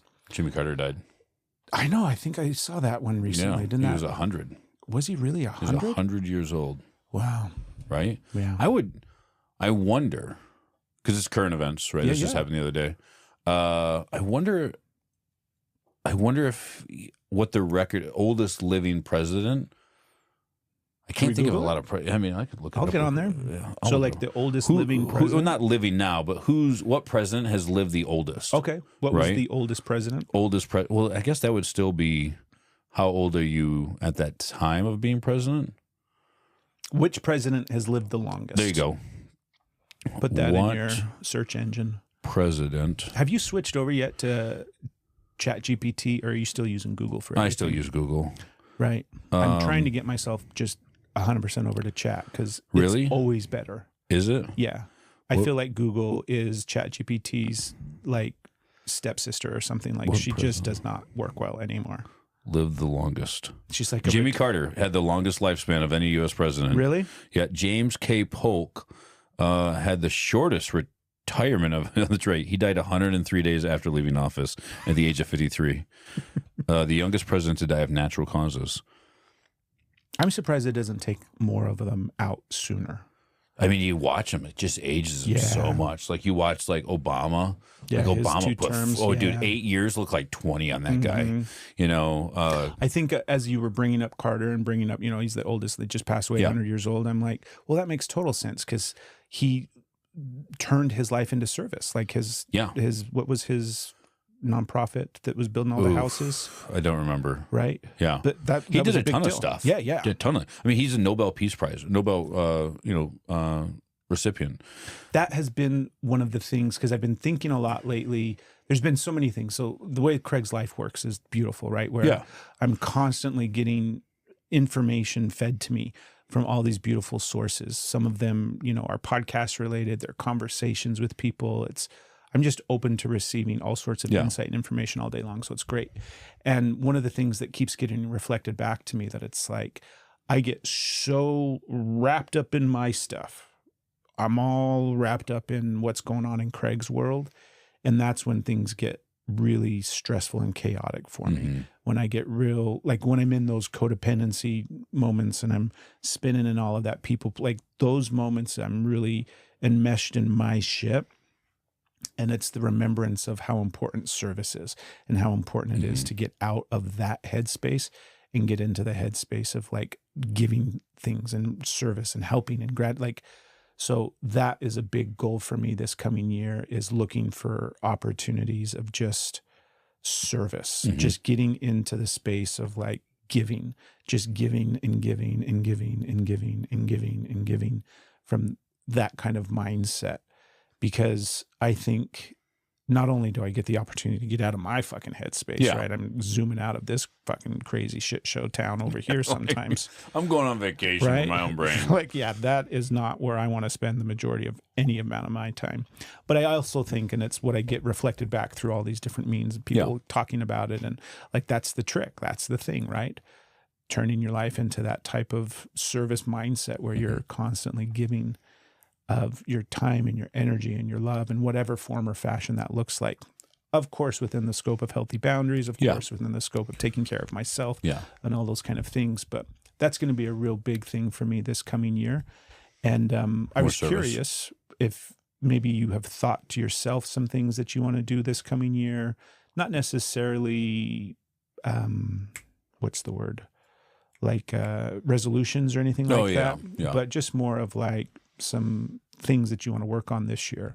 I know you talked earlier, we were going over 75 hard and carnivore diet and stuff like that, but are there other things that you've been mulling over that you want to try to start, bringing forth this year? Well, I've got a few projects that we're working on. There's, I guess I haven't really thought about it too much in the like sense. in that aspect, I really think about more like kind of tasks and stuff, and like, hey, I want to do this, I want to do that, I want to get this done, I want to do Actionable things. Actionable things. I have so like not a resolution per se. I would like to have visible abs for all of 2025. Yeah. I got some visible abs right now. wanna I hold mean, on to they're them? like big man abs. I'm not talking like Don't minimize them, dude. that's Those right. are fucking abs, brother. They are fucking abs. You don't have to put any minimization You're right. around I appreciate it. that. You got fucking abs. I got fucking abs. And you worked for those, dude. I did you work fucking my ass earned off. those. My abs are sore right now because I fucking did a bunch of GHD sit-ups this morning. They fucking sucked. That's a good goal. Yeah. So that I definitely want to. Hey, everybody, if you've enjoyed this episode or any of our other episodes, or if you're brand new to this podcast or our collection of super fun content, do me a favor, right? Anywhere you guys listen to podcasts, Spotify, Apple Podcasts, anywhere that you guys listen to those, go check it out, subscribe, right? Leave a comment, hit us or give us a review. Preferably 5 stars. That would be great, right? Mucho, thank you. And you know what? Let us know what you guys are thinking. Maybe check out YouTube and, we'll see you guys later. Yeah, I can't really think of any anything that off the top of my head. I do want to be happier in my I don't want to think so much. I don't like work-life balance. I would like to be happier in my just career life. Yeah, I mean, obviously I'm always trying to be happier in life. I want to be a little happier in my like career and path and stuff like that. I would love to be able to love and show my wife that I love her more and more. You want to be more loving? Yeah, I mean, more loving. I would like to be maybe a little more intentional about some of those things. Trying to be a better partner always. Okay. In your mind, what does that look like? Like how in your mind are ways that you can be a better partner or actionable things that you're going to do in order to achieve that? Some of it is just recognizing all the things that Jamie does and all the things that I do. And it's I think we talked about this or you said this, like it's not somebody said it. It's not a 50-50. Right. It's I'm giving 100%. She's giving 100%. And those 100% don't always align. Sometimes they misalign. Yeah. They overlap. They underlap or whatever. I don't know if that's a word. Underlap. It's a word. Is it? Sure. It's the opposite of overlap. Yeah. So if it's below, there's just lapping. Science. Lapping. Yes. Which is in the middle. Yeah. It's the homeostasis of the lap. The lap. It's what all science is built on, actually. Yeah, homeostasis. The lap. Yeah, the lap. It's our lap index. But I want to be better about not necessarily like recognize. Like sometimes it's really hard when I travel. My first day back, or this like normally if I'm on the road for 4 or 5 days, I am just on myself. I'm taking care of myself. I don't have to worry about anybody else. I'm in a hotel. I have my process. I have my system. I do all this stuff. Okay, cool. My first day home, like the first morning, I don't know what to do because I have to like rebuild this process of my head of like, oh, here's the morning. Like if I've been home for a month and a half and I haven't been on the road, my day is just like, we just go about our day. It's not a big deal. But I need to try to see what I can do to like, hey, here's what we're going to do when we wake up, right? This day one, and maybe that's something that I do work with Jamie on, like, hey, I know this is a struggle for you on my first day back because I'm kind of wandering around, no idea what to do. Let's put together a list of things that at any given morning I can wake up and be like, this is what I'm going to handle my first day back just so it's easier for you and for me. I don't feel so lost in my own house trying to do things because this is a routine that I am not set in. And there have been times, I mean, I felt bad. Like, I think October, like I was on the road every weekend in October. So I would come home and it was like I left on Thursday, came home on Monday, left on Wednesday. Like there were a couple days I was only home for like 24 or 48 hours. So that throws a big wrench in her routine because now she's been used to doing the routines without me. And now here I am wandering aimlessly because I have and looking for like, go do this, when she's like, I'm taking care of all this stuff. So I'm really trying to like, what can I do to try to make that a little better? I would like to go into this exact moment if you'd like. Okay. Sometimes I have this really cool ability, I feel like, and I've had to learn how to like use it or kind of like communicate it is a better way to present it, right? I have to learn how to communicate this thing. Okay. And so oftentimes, and this happens all the time on the podcast, by the way, but you'll be talking about something and I'm just hearing all sorts of different things that you're saying, not like things that you're, not like subconscious things that you're not saying or body language things or anything like that, but it's sparking so much stuff inside of me. And I feel like it is a bigger thing that I'm seeing or that I'm hearing in a sense. So first off, I can relate to that, like on a real literal level. Like there was a consistent amount of our life, Stephanie and I, of our relationship was spent with me traveling exactly the way that you're traveling right now, where I would leave on a Thursday and get home either like late Sunday night or early Monday morning. And it was a consistent thing for years. And some months were less where it was like, cool, I only got to go out twice this month. And some months it was home long enough to wash clothes, do laundry, have a meal, get back in the car and go back and jump in the sack, whatever it is. Yeah. So I did that grind for a really, really long time. And one of the things that really helped Steph and I was, because it was the same thing, it was like the reintegration of space and time together. And I was so fucked from my time on the road that trying to come back home and just reintegrate into the flow and rhythm of the life of our house and our family and everything, I was in a completely different kind of everything space, mind space, head space, emotional space. So when we finally like spoke to it, because it took us a really long time of just butting heads and clustering and frustration and stress and wanting to connect with each other, but not being able to, it's just this clusterfuck of shit, was Stephanie just like, we spoke to it, we acknowledged it. And then essentially when I got home, I had zero responsibility. I didn't have to do anything. I didn't have to engage. I didn't have to do this. I got the opportunity to just be home. And sometimes that looked like 2 hours and I was able to just reset and decompress. Sometimes that looked like a day and a half, but it was me just allowing myself the opportunity to reintegrate into that space, because traveling is such a different energy. It really is. It's really this phonetic, like if it was a vibration, it would be fucking chaos. It's such an intense energy to be traveling around on planes and in and out of airports and cars and hotels and people and interactions and eating here and doing this and going here and trying at the same time, taking care of all of your needs. And it's hard. And that's the only thing that helped us, was just giving the space to me to not have to do anything, because it was my guilt over being gone that was getting in the way. I felt so bad that here I am out doing this stupid fucking thing. So sorry, babe, that I wasn't here to fix this. And I'm not here to fix that. Sorry, I got to sleep in the hotel last night in the bed. I had a meal. I got to put the air conditioning. There were times where I was wanted. staying in fucking 5-star resorts on the fucking beach. Like there were times when I was eating like, there was one trip I went to Hawaii once, and it was this beautiful yes, I had to install a dream pod and put in a float tank. One, which in was Hawaii. Right.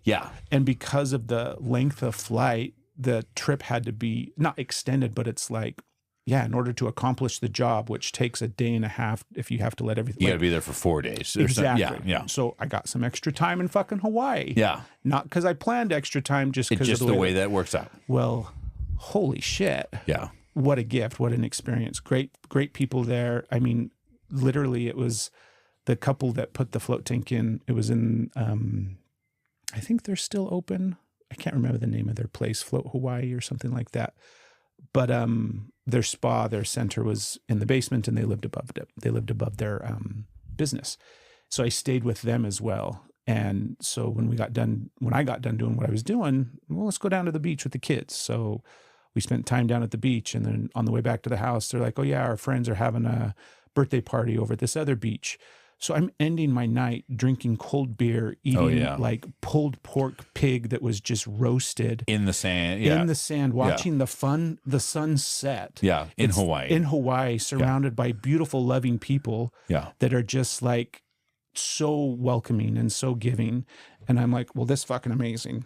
So then I come home and Steph's been fucking, it's a nightmare with the kids and she's stressed out about it. And I'm like, so I feel incredibly guilty at times. And my solution is to come in and try to help and fix. And I'm so sorry and I love you and let's connect and let's do all of these things. Yeah. And I never allowed for that nervous system to calm down. Even though it was a beautiful Hawaii trip. Yeah. It still involved a 12-hour fucking flight. It still involved all of these Packing, other things, right? Yeah. And that's a good trip. Yeah.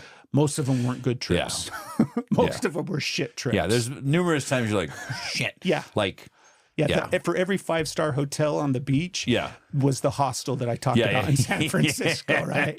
So it was equally balanced with shit. Yeah. And that's the only thing that helped was we both acknowledged it and spoke to it. And then she was like, yeah, just do whatever you need to do. And then come to me and then come engage. So she didn't feel obligated to do anything for me. And I didn't feel obligated to make up for being gone. Yeah. And I just got to relax and, okay, now I feel like I'm here. Yep. And once that moment happened for me, and like I said, sometimes it was 2 hours, sometimes it was an evening, sometimes it was a weekend. Yeah. Sometimes it didn't happen. Sometimes I couldn't calm down enough and then I had to get back on a fucking plane. And that made all the difference. And then suddenly I was able to meet her at a place that was where I was there. I was in my body. I was connected. And the things were much, much easier. So we looked at it and approached it from like a nervous system regulation perspective, where my nervous system is just fucking fried. Yeah. It has been shooken up and spun and flung around for the past 3 days, 4 days, 5 days, and it just needs to settle. And then I'm able to show up. Yeah. And so I wanted to talk about that because I think that might be helpful and beneficial for you, right? Yeah. I think it's also helpful because the truth of it is, it's like there's that moment in time when dad gets home from work where, and it's not just dads, obviously. No, obviously, right? yeah. It's when a parent or when a partner. person, you have to transition from space. You have to go from I'm here and I'm doing this thing, and now I'm here and I'm doing that thing. Yeah. And if we don't allow ourselves the natural ability to transition between spaces, then the nervous system gets dysregulated. I think that's one of the problems with a lot of the remote work. Yes. Yeah. There is, it's really hard. There's no more of that downtime, that self-regulation time where you're like, okay, I'm leaving this Yeah, you don't space. get to commute. You don't get to commute. That's a big deal, dude. I mean, it's like me going from I'm in full-on work capacity to I'm making lunch for me and my wife is a 4-step walk. Yeah. Right. I leave the kitchen table and I'm in the kitchen and I'm like, what would you like for lunch? Right. And then if we're in the middle of making lunch and then something happens, it's pretty common. I mean, you've seen it, like it's where you're like, oh, I got to step away for a sec and you have to go deal with something. So you're always on that. So it's definitely harder. And I think, that's definitely a great idea for like the travel is like trying to like, hey, let me find my homeostasis back here at home. Right. And not having to caretake anybody else. Yeah. So it's not, let's come up with a plan or, give me 2 hours, okay, dad's going into the room and he's got 30 minutes and then he'll come out and answer everybody's questions. Yeah. There's no time limit. It's go regulate yourself. And when you feel regulated, because everybody knows when they feel that way. Yeah. When you feel regulated, come hang out. Yep. Come join the party. And then everybody's pressure is relieved. Nobody feels like, they have to perform or do anything or make up for anything, all the guilt, all those kind of things. I think it's a huge thing. So like dads out there that are coming home from work and feeling, I know that. Overwhelmed or. It's even just the guilt of my spouse or partner, my wife, whoever it is, was taking care of home. That might involve kids. That might involve the whole 9 yards, right? But just that dynamic of the guilt associated with not being home in order to help with those things. And that guilt ain't serving anybody. Do you know what I mean? It's not helping anybody in the situation. Yeah. And if it's like, hey, take your time, go out to your garage, go sit in your room, go sit in the den, whatever that looks like for each individual person. I think those transition times are so Super fucking important. Yeah. Yeah, it's hard. Especially where we live, like it's an hour drive from the airport after you get your luggage and all that stuff, right? It was the same thing back in Utah where it was like you get off a plane, well, you'll be home in about an hour. Yeah. And then you'll be able to start relaxing and, okay, what are we having for dinner? You got to make dinner. We got to go do this. We got to go do that. Yeah. It's too much. Yeah.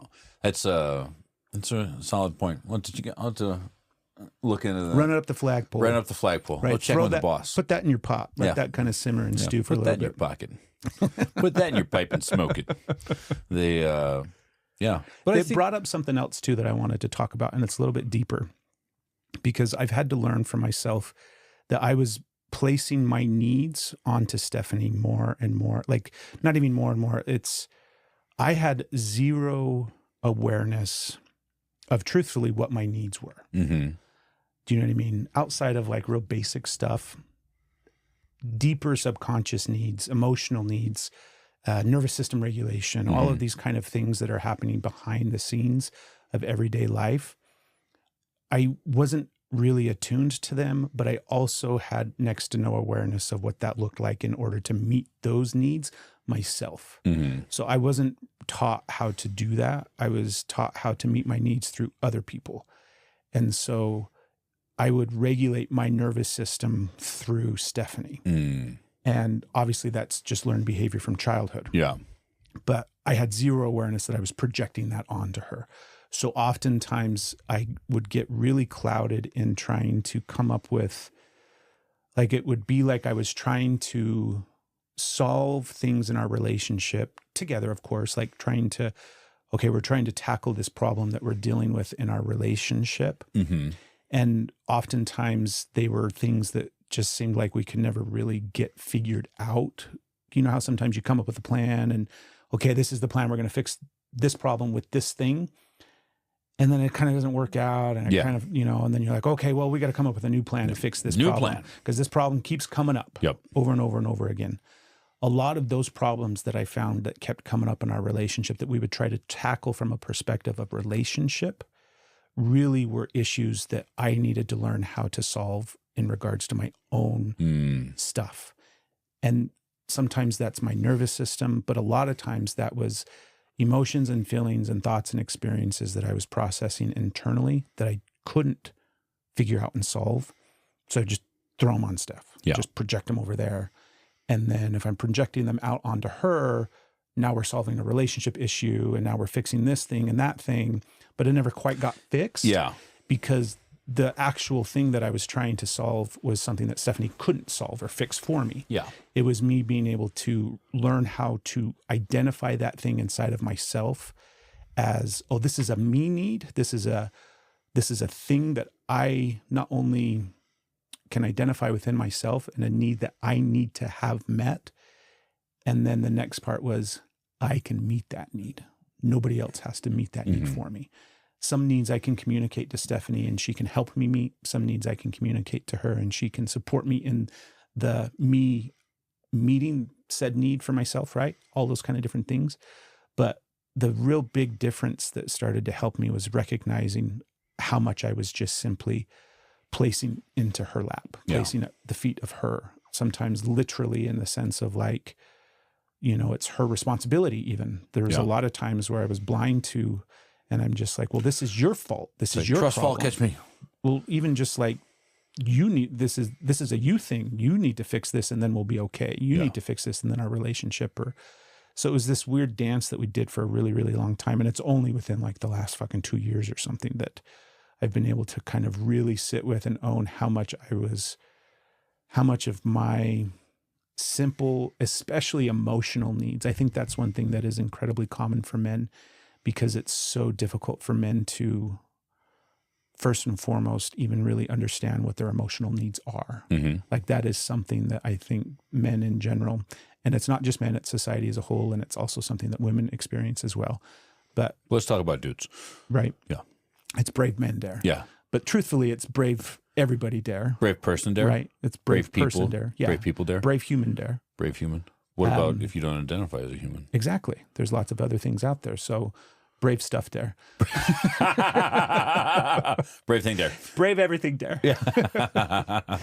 But men, I think, and I know from my experience, was I didn't have the capacity to even understand what I was feeling because I didn't have the emotional bandwidth, the emotional language, the experience, even just the somatic experience of feeling emotions.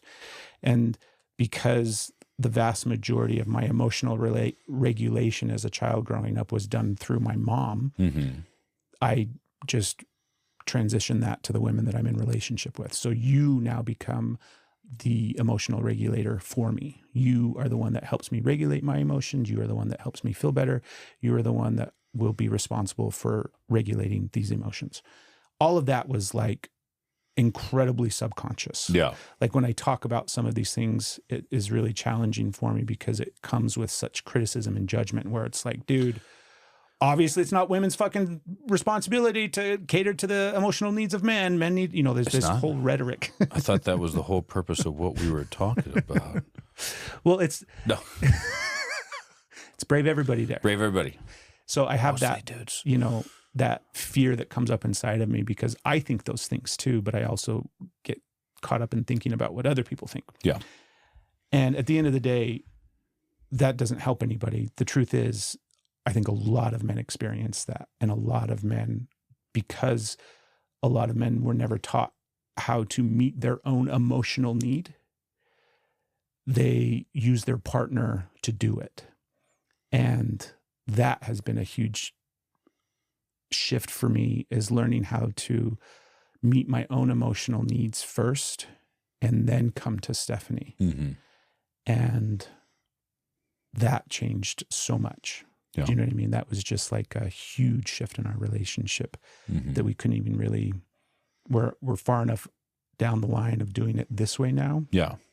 That it's like, oh my God, it changed so many different things in our relationship. But it was me taking responsibility for my own needs. Yeah. And I would love to hear your thoughts on that. I think it's, first of all, I agree, right? We have to be responsible for our own needs and emotions and stuff. And I'm not saying that other people can't affect us. Obviously, of course, right? They can. But I think it's twofold in how I need to be responsible for taking ownership of my needs and feelings, but also in the aspect of here's what I need, right? I was just talking to a friend of mine Louis, who was talking about, is it Dry Creek, Horse Creek, some Dry Creek Mountain. Dwayne, he's a beard country guy. Yeah. He was on Modern Wisdom. Yeah. Dry right? Creek Johnson, Cowboy Johnson, beard guy that was on Modern Wisdom. Yeah. But I listened to that episode. It brought up a lot of stuff for me. So go ahead. His little clip of men, and everybody's got this part, but he said, men don't need therapy. Men need the support. Right. And I was like, man, as he said that, I was like, yeah. And then I okay, first of all, stop being the guy or the person who's going to, they said this, but I disagree with this little bit. So, no, okay. And as he was, I listened to it numerous times now, and I've really listened to it. It's cool. Am I being vocal and open about the things that I do need from my partner, right? To help me be who I need to be and who I can be. And in his example, he was talking about you don't need therapy to talk about the burden that you carry. What you need is the person who you're carrying the burden for to acknowledge the burden and what it is that you're doing, right? And so okay, that's super important, right? And I can totally see that. Whereas if I've just been going ham, right, running 20-hour days, doing all the hard stuff, stress and all this stuff, I know that I instantly feel better when Jamie comes over and puts her, arms around me and is just like, hey, thanks for everything that you're doing. I see that you're working real hard and all that stuff. And I'm not saying that it's my responsibility to make sure that if that's not happening, that I am open and vocal and vulnerable about the idea like, hey, I know that you know this and that you do. It would be really helpful for me if you could verbalize that a little bit, right? Like that could really just change the whole trajectory of all this stuff but it's not on her to know that I need that without me taking ownership of having to be open and vulnerable and sharing that I need this. Yes. Right. And it's not their responsibility to do any of that. No. Like the idea that is somehow, hey, if men are going to carry these hard emotional burdens for women, Yeah. then the only thing we need in order to do that is for you to tell us thank you. Like because this guy sparked so much shit in me. That reel specifically that you're talking about. Yeah. I heard that and I was like, what this motherfucker doing right now? Yeah. And immediately I'm like, oh, they need to hear from Craig. Yeah. They need Craig's opinion on this. So I got into the comments But that's where you get into, right? Because you hear this thing. And then you've got to kind of like, okay. Yeah. I went and listened to the whole episode. I thought, okay, let me hear this guy because I know content. I know we're going to cut out the fucking thing so that we get it worked. Congratulations, Modern Wisdom. You got me. You fucking nailed it. Yep. You fucking got me. I'm so proud of you. Good job. Great content. And I go listen to the episode and all of what you've just talked about and how you described it, it was very, like, I think you put it eloquently. I think you put it beautifully. Very eloquent. Where the responsibility always lies on the individual person to speak their needs. Yep. And the way that you described it too, right? Of like, you do a hard day. Like I keep thinking, yard work and like, there's something about going out and working hard and coming home and your wife saying, I love you. Thank you so much for what you just did. Thank you so much for working so hard for this fucking family. You're like, well, shit, babe. I fucking do this every fucking day. That's right. If I come home to that, I can fucking carry this every fucking day. Right. Right. Why? So I'll do double time. Exactly. Yeah. There's a part of it that it's love. Yeah. Right. And so for me, I look at that, and Stephanie and I do it actively now, but we look at it through this little bit of a different perspective where it's just validating the part of us that is struggling. There's a part of being seen in moments of pain. Like we do it on this podcast with each other where it's valid. Like you did it earlier. It's just, yeah, dude, I see you. Yeah. And I want to just like acknowledge that what you're doing right now is a lot and you're carrying a lot, right? It's validation of being seen in struggle. And that validation, at least for me, and I'm sure a lot of people, that's like love. That's this huge, massive, hey, I see what you're in right now. Yeah. And I love you. Yeah. And I believe in you. And I think you can keep going and you're doing a great job.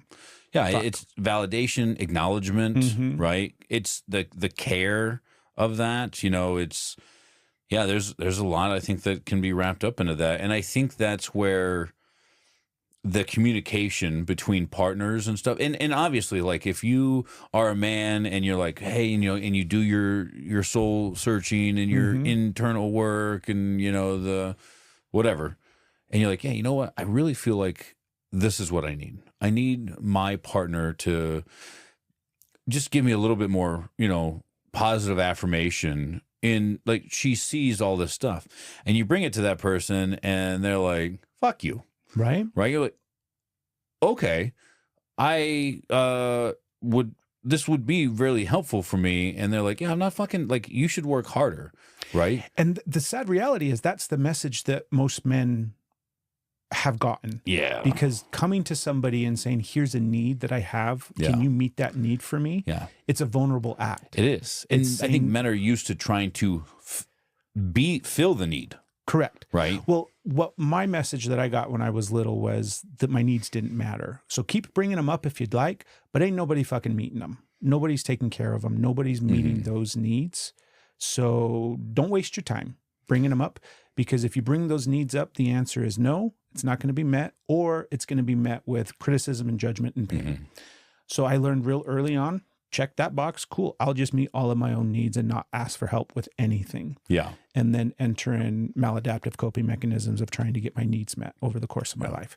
So that, to me, is like the real big picture problem there, where it's like men have to not just learn how to express their needs, have to learn how to identify those needs, and have to learn how to do all of those things, including communicate those needs in an emotionally mature, healthy way. It sounds super simple. It's real simple. Just I've got a course. actually, $9.99. Yeah, Go to bravemendare.com. You sign can up. purchase. Right? Yeah. Yeah. It's a fucking shit show, dude. It totally is.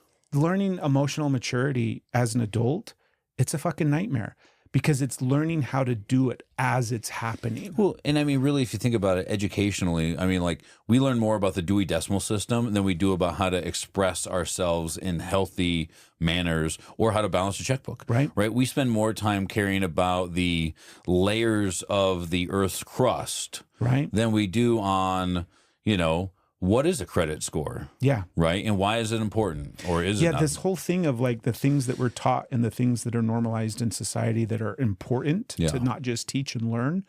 So few things check the box of like emotional maturity, how to connect and communicate with people, how to express yourself, how to recognize when somebody's nervous system's a little haywire and we need to give them a little bit of space, how to do all of these kind of different things that interacting with people on a day, you know, how to live, how to fucking be in connection and in community with people. Nobody teaches it. Nobody talks about it. Well, and I think especially as time's gone on, you know, if you go back 100 years, 200 years, 5,000 years, it was taught because you were in a more of a communal sense. Yeah, right? you were seeing it. You were seeing it, and you had more time spent with close relatives, not immediate family, right? If you go back 100 years ago, half the town was related to you, right? Because you settled there. That was definitely the case in the town that I grew up in. Yeah, I get that. Yeah, that was a problem too. There was definitely some close calls for a lot of people that I knew growing up. Like legit. They're like, wait a minute. I heard this thing. This was on Whitney Cummings' podcast. That's where I heard it, but it's a Huberman thing. And he was apparently talking about it on one of his shows, where there's some genetic thing in our biology and our makeup evolutionarily that was, developed at some point along the lines where you won't be attracted to your family because, for obvious reasons and mutations that ensue, right? If you make babies with your family. But one of the ways that chemistry and biology does that is that's why, like, if you meet somebody and they have like bad breath and you can smell their breath and they're like, oh, their breath's pretty bad, there's probably a chance that you're related to them, because that's a thing that you were more susceptible to that. Well, it's not even like more susceptible to it. It's the chemical makeup where that your breath will turn me off. There's something in your saliva. Do you know what I mean? That I will smell and be like, oh, and I can think back to, as soon as I heard this, I was like, suddenly it made sense. I'm like, oh, that makes a lot of sense. That's why my cousin wanted to hang out with me. That's why that one chick. But if you think about, like, there's some people that you've dated over the years and some women, like there's some people that just got some bad breath. So that doesn't necessarily mean that it's your fucking cousin. I had a girl tell me I had bad breath once. Great. Yeah. Say, see you later, sis. Yeah. We're not fucking dating. Thanks for letting me know. I thought your breath smelled great, but apparently we got a you're related to me. I'm not related somewhere. to you. Yeah. But isn't that crazy? I thought that was real fascinating. That's interesting. Yeah. That you're subconsciously, your body is like, Yeah, well, it's just like straight up evolution. Yeah. Where it's like, hey, we got to fix this. That makes weird things. We keep making weird babies. How do we fix this? I don't know. God. Did you ever Give them watch stinky breath. I'll play it for you. Did you ever see the Samesies video? It's like 15 years old. No. It's a bunch of cavemen, right? And they're like, hey, we got to do it. Like, we can't do samesies anymore. And they're like, guy, girl. And they're like, what do you mean? I love samesies. And they're like, yeah, we get it, but we don't get any more people. We need more people, right? And they're like, oh, and they're anyway, I'll play it for you later. We'll link it in the comment. It's funny. Samesies. Yeah. But yeah, I mean, I think that there's I don't know where we got all that. I don't know where we were going with all that. Back to goals. Yeah, I don't really have too much else. Obviously, so you had mentioned it earlier. Well, back to what you were originally talking about, where it was like you wanted to show up more in your relationship. Yeah. You wanted to show up better in your Yeah. relationship. And this weird rabbit hole that we found ourselves down, do you feel like any of that is going to be helpful or applicable or stuff that you can kind of punch into that space? I think it's definitely, again, that'll be something that like Jamie and I will have to sit down and discuss and talk about and attempt to try or How see. often are you guys trying to connect in these kind of, not in the ways that you and I do, but in emotionally connected spaces and communication with each other? I don't feel like we don't ever really like sit down like, hey, let's check in with each other. Okay. But what we do tend to do is check in on the fly. It's real easy for us, I think, to look at each other and be like, hey, what's going on? Right? Where are you at right now? Right? You okay? And pretty open because we understand, like, I'm not going to judge her. She's not going to judge me. So we feel safe in sharing these things with each other. And we haven't really ever sat down and done some of that stuff. I have a game that I'll share with you guys. Is it Twister? It's definitely not Twister. Oh, it's an emotional. It's a way to build emotional security and connection in a relationship. Sounds exhilarating. It's super exciting. It's a lot of fun. So, what time is it? I realized we reset the stage or the studio, and I can't see the fucking clock. We're at 2 hours. Perfect. So let's end on this because this will give us a nice little bow on the end of this episode. So Steph and I came up with this game when we were doing like coaching stuff, and it was stuff that we could use with couples, and it was stuff that we could also practice and use ourselves. Because the realization was emotional connection is really challenging for people. It's difficult for men and women as a whole, right? And it's also difficult in the scope of a relationship. Yeah. So it's the idea of being able to really slow down and connect to each other in a deep, emotionally connected way. In order to do that, you have to feel safe. Yep. In order for safety to exist, you have to have a whole bunch of other things to take place in order to really drop in and feel vulnerable with each other. So how do we practice that? How do we practice the things to get to this spot, right? If we're working backwards. So this is the goal that we're trying to achieve, deep, emotional, vulnerable connection with each other. How do we get to that spot? So we kind of worked backwards. And we came up with a game. And it's the type of thing where you can just sit down and do it. You know, you can, Sunday nights, we're going to do this game, and it's a 30-minute game. And we're going to set up a timer, and we're going to do this whole 9 yards. You're fucking over there grinning ear to ear. What are you? All I can think about is it the like, we listen and we don't judge? It's pretty much I was that. going to say, I'm. Yeah, it's pretty much that. Did you invent the game of we listen and we don't judge? Jamie knows about it too, because when we did an episode of Steph and Craig, and we talked about it on that. Okay. And this was like early last year or something like that. So ask Jamie, she'll know what I'm talking about. But the idea is you set aside time to do this game. So we're going to set aside time to connect in this way.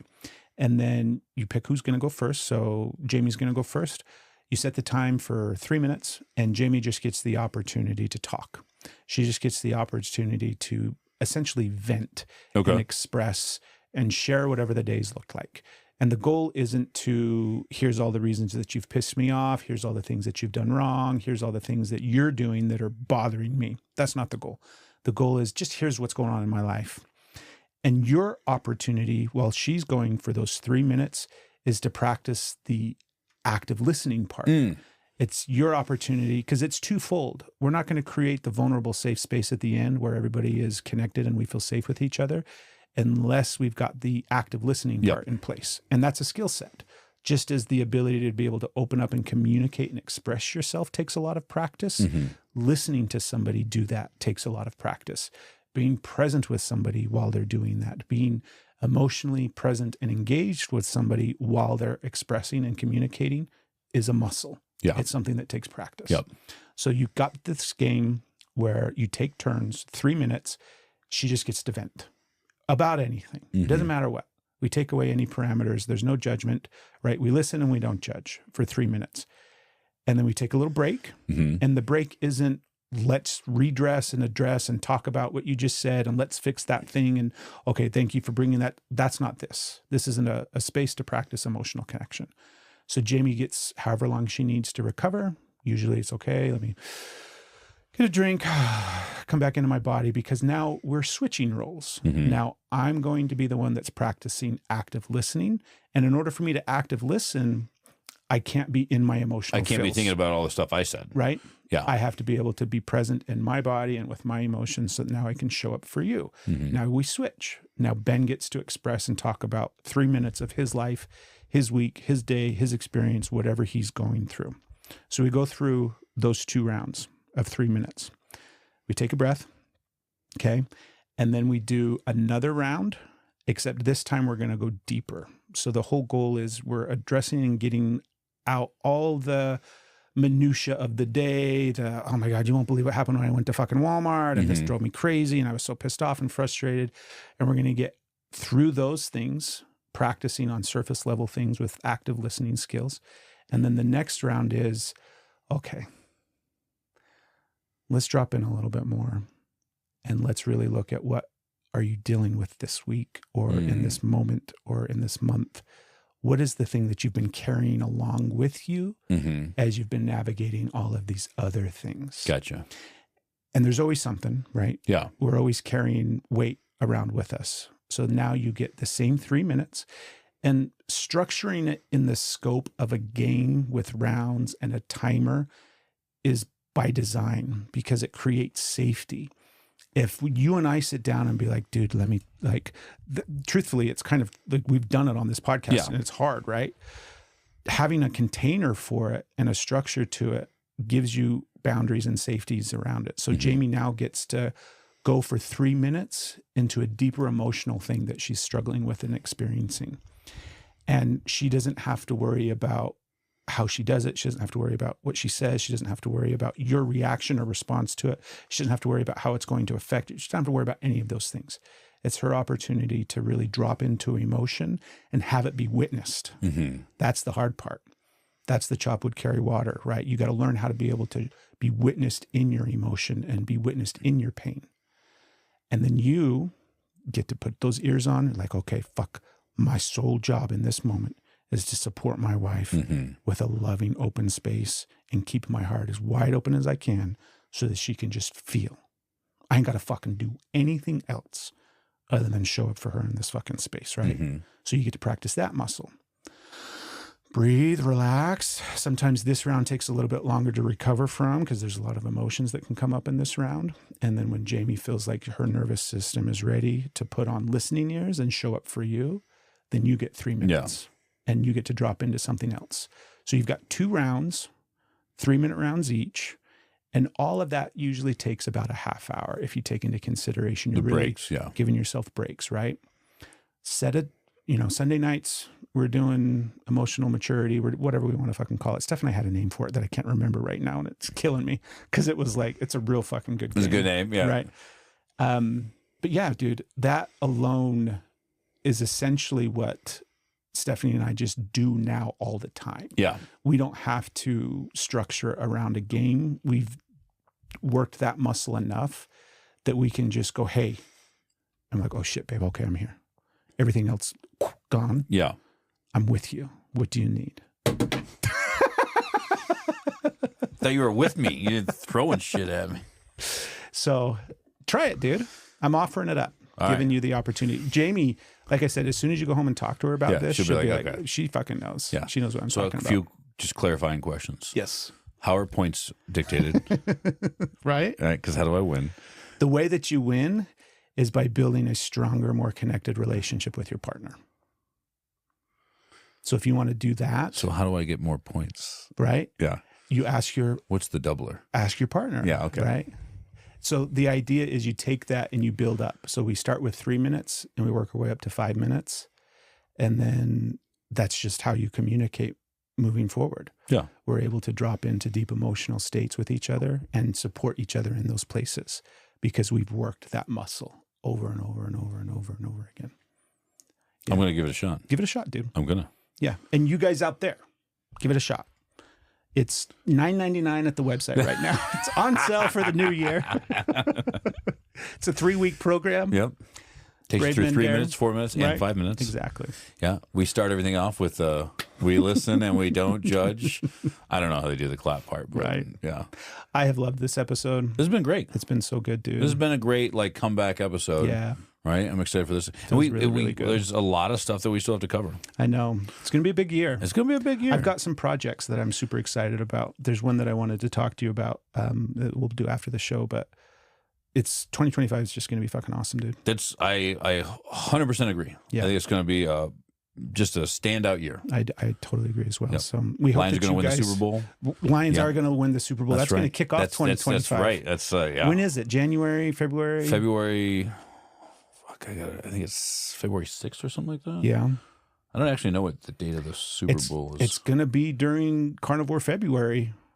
Yeah. Well, it's in Louisiana. It's in New Orleans. Really? Yeah. Super Bowl's in New Orleans. Fuck, dude. Yeah. That's why I literally we're gonna. If it's in February, that's also around because Mardi Gras is like February into March. Okay. So maybe we just fucking drive down to New Orleans, bro. I mean, that could be. I'm going to double check it real quick. Super Bowl 2025. Right, we'll have to check with the. What did I say it was? February 6th or something like that.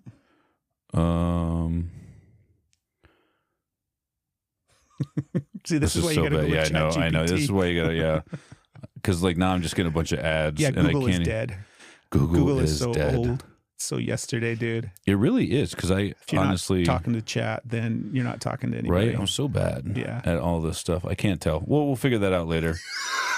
We don't know what the Super Bowl is? I Googled it and now February 9th, 2025. You heard it here Caesars first. Superdome, New Orleans, Louisiana. February 9th. What did I say?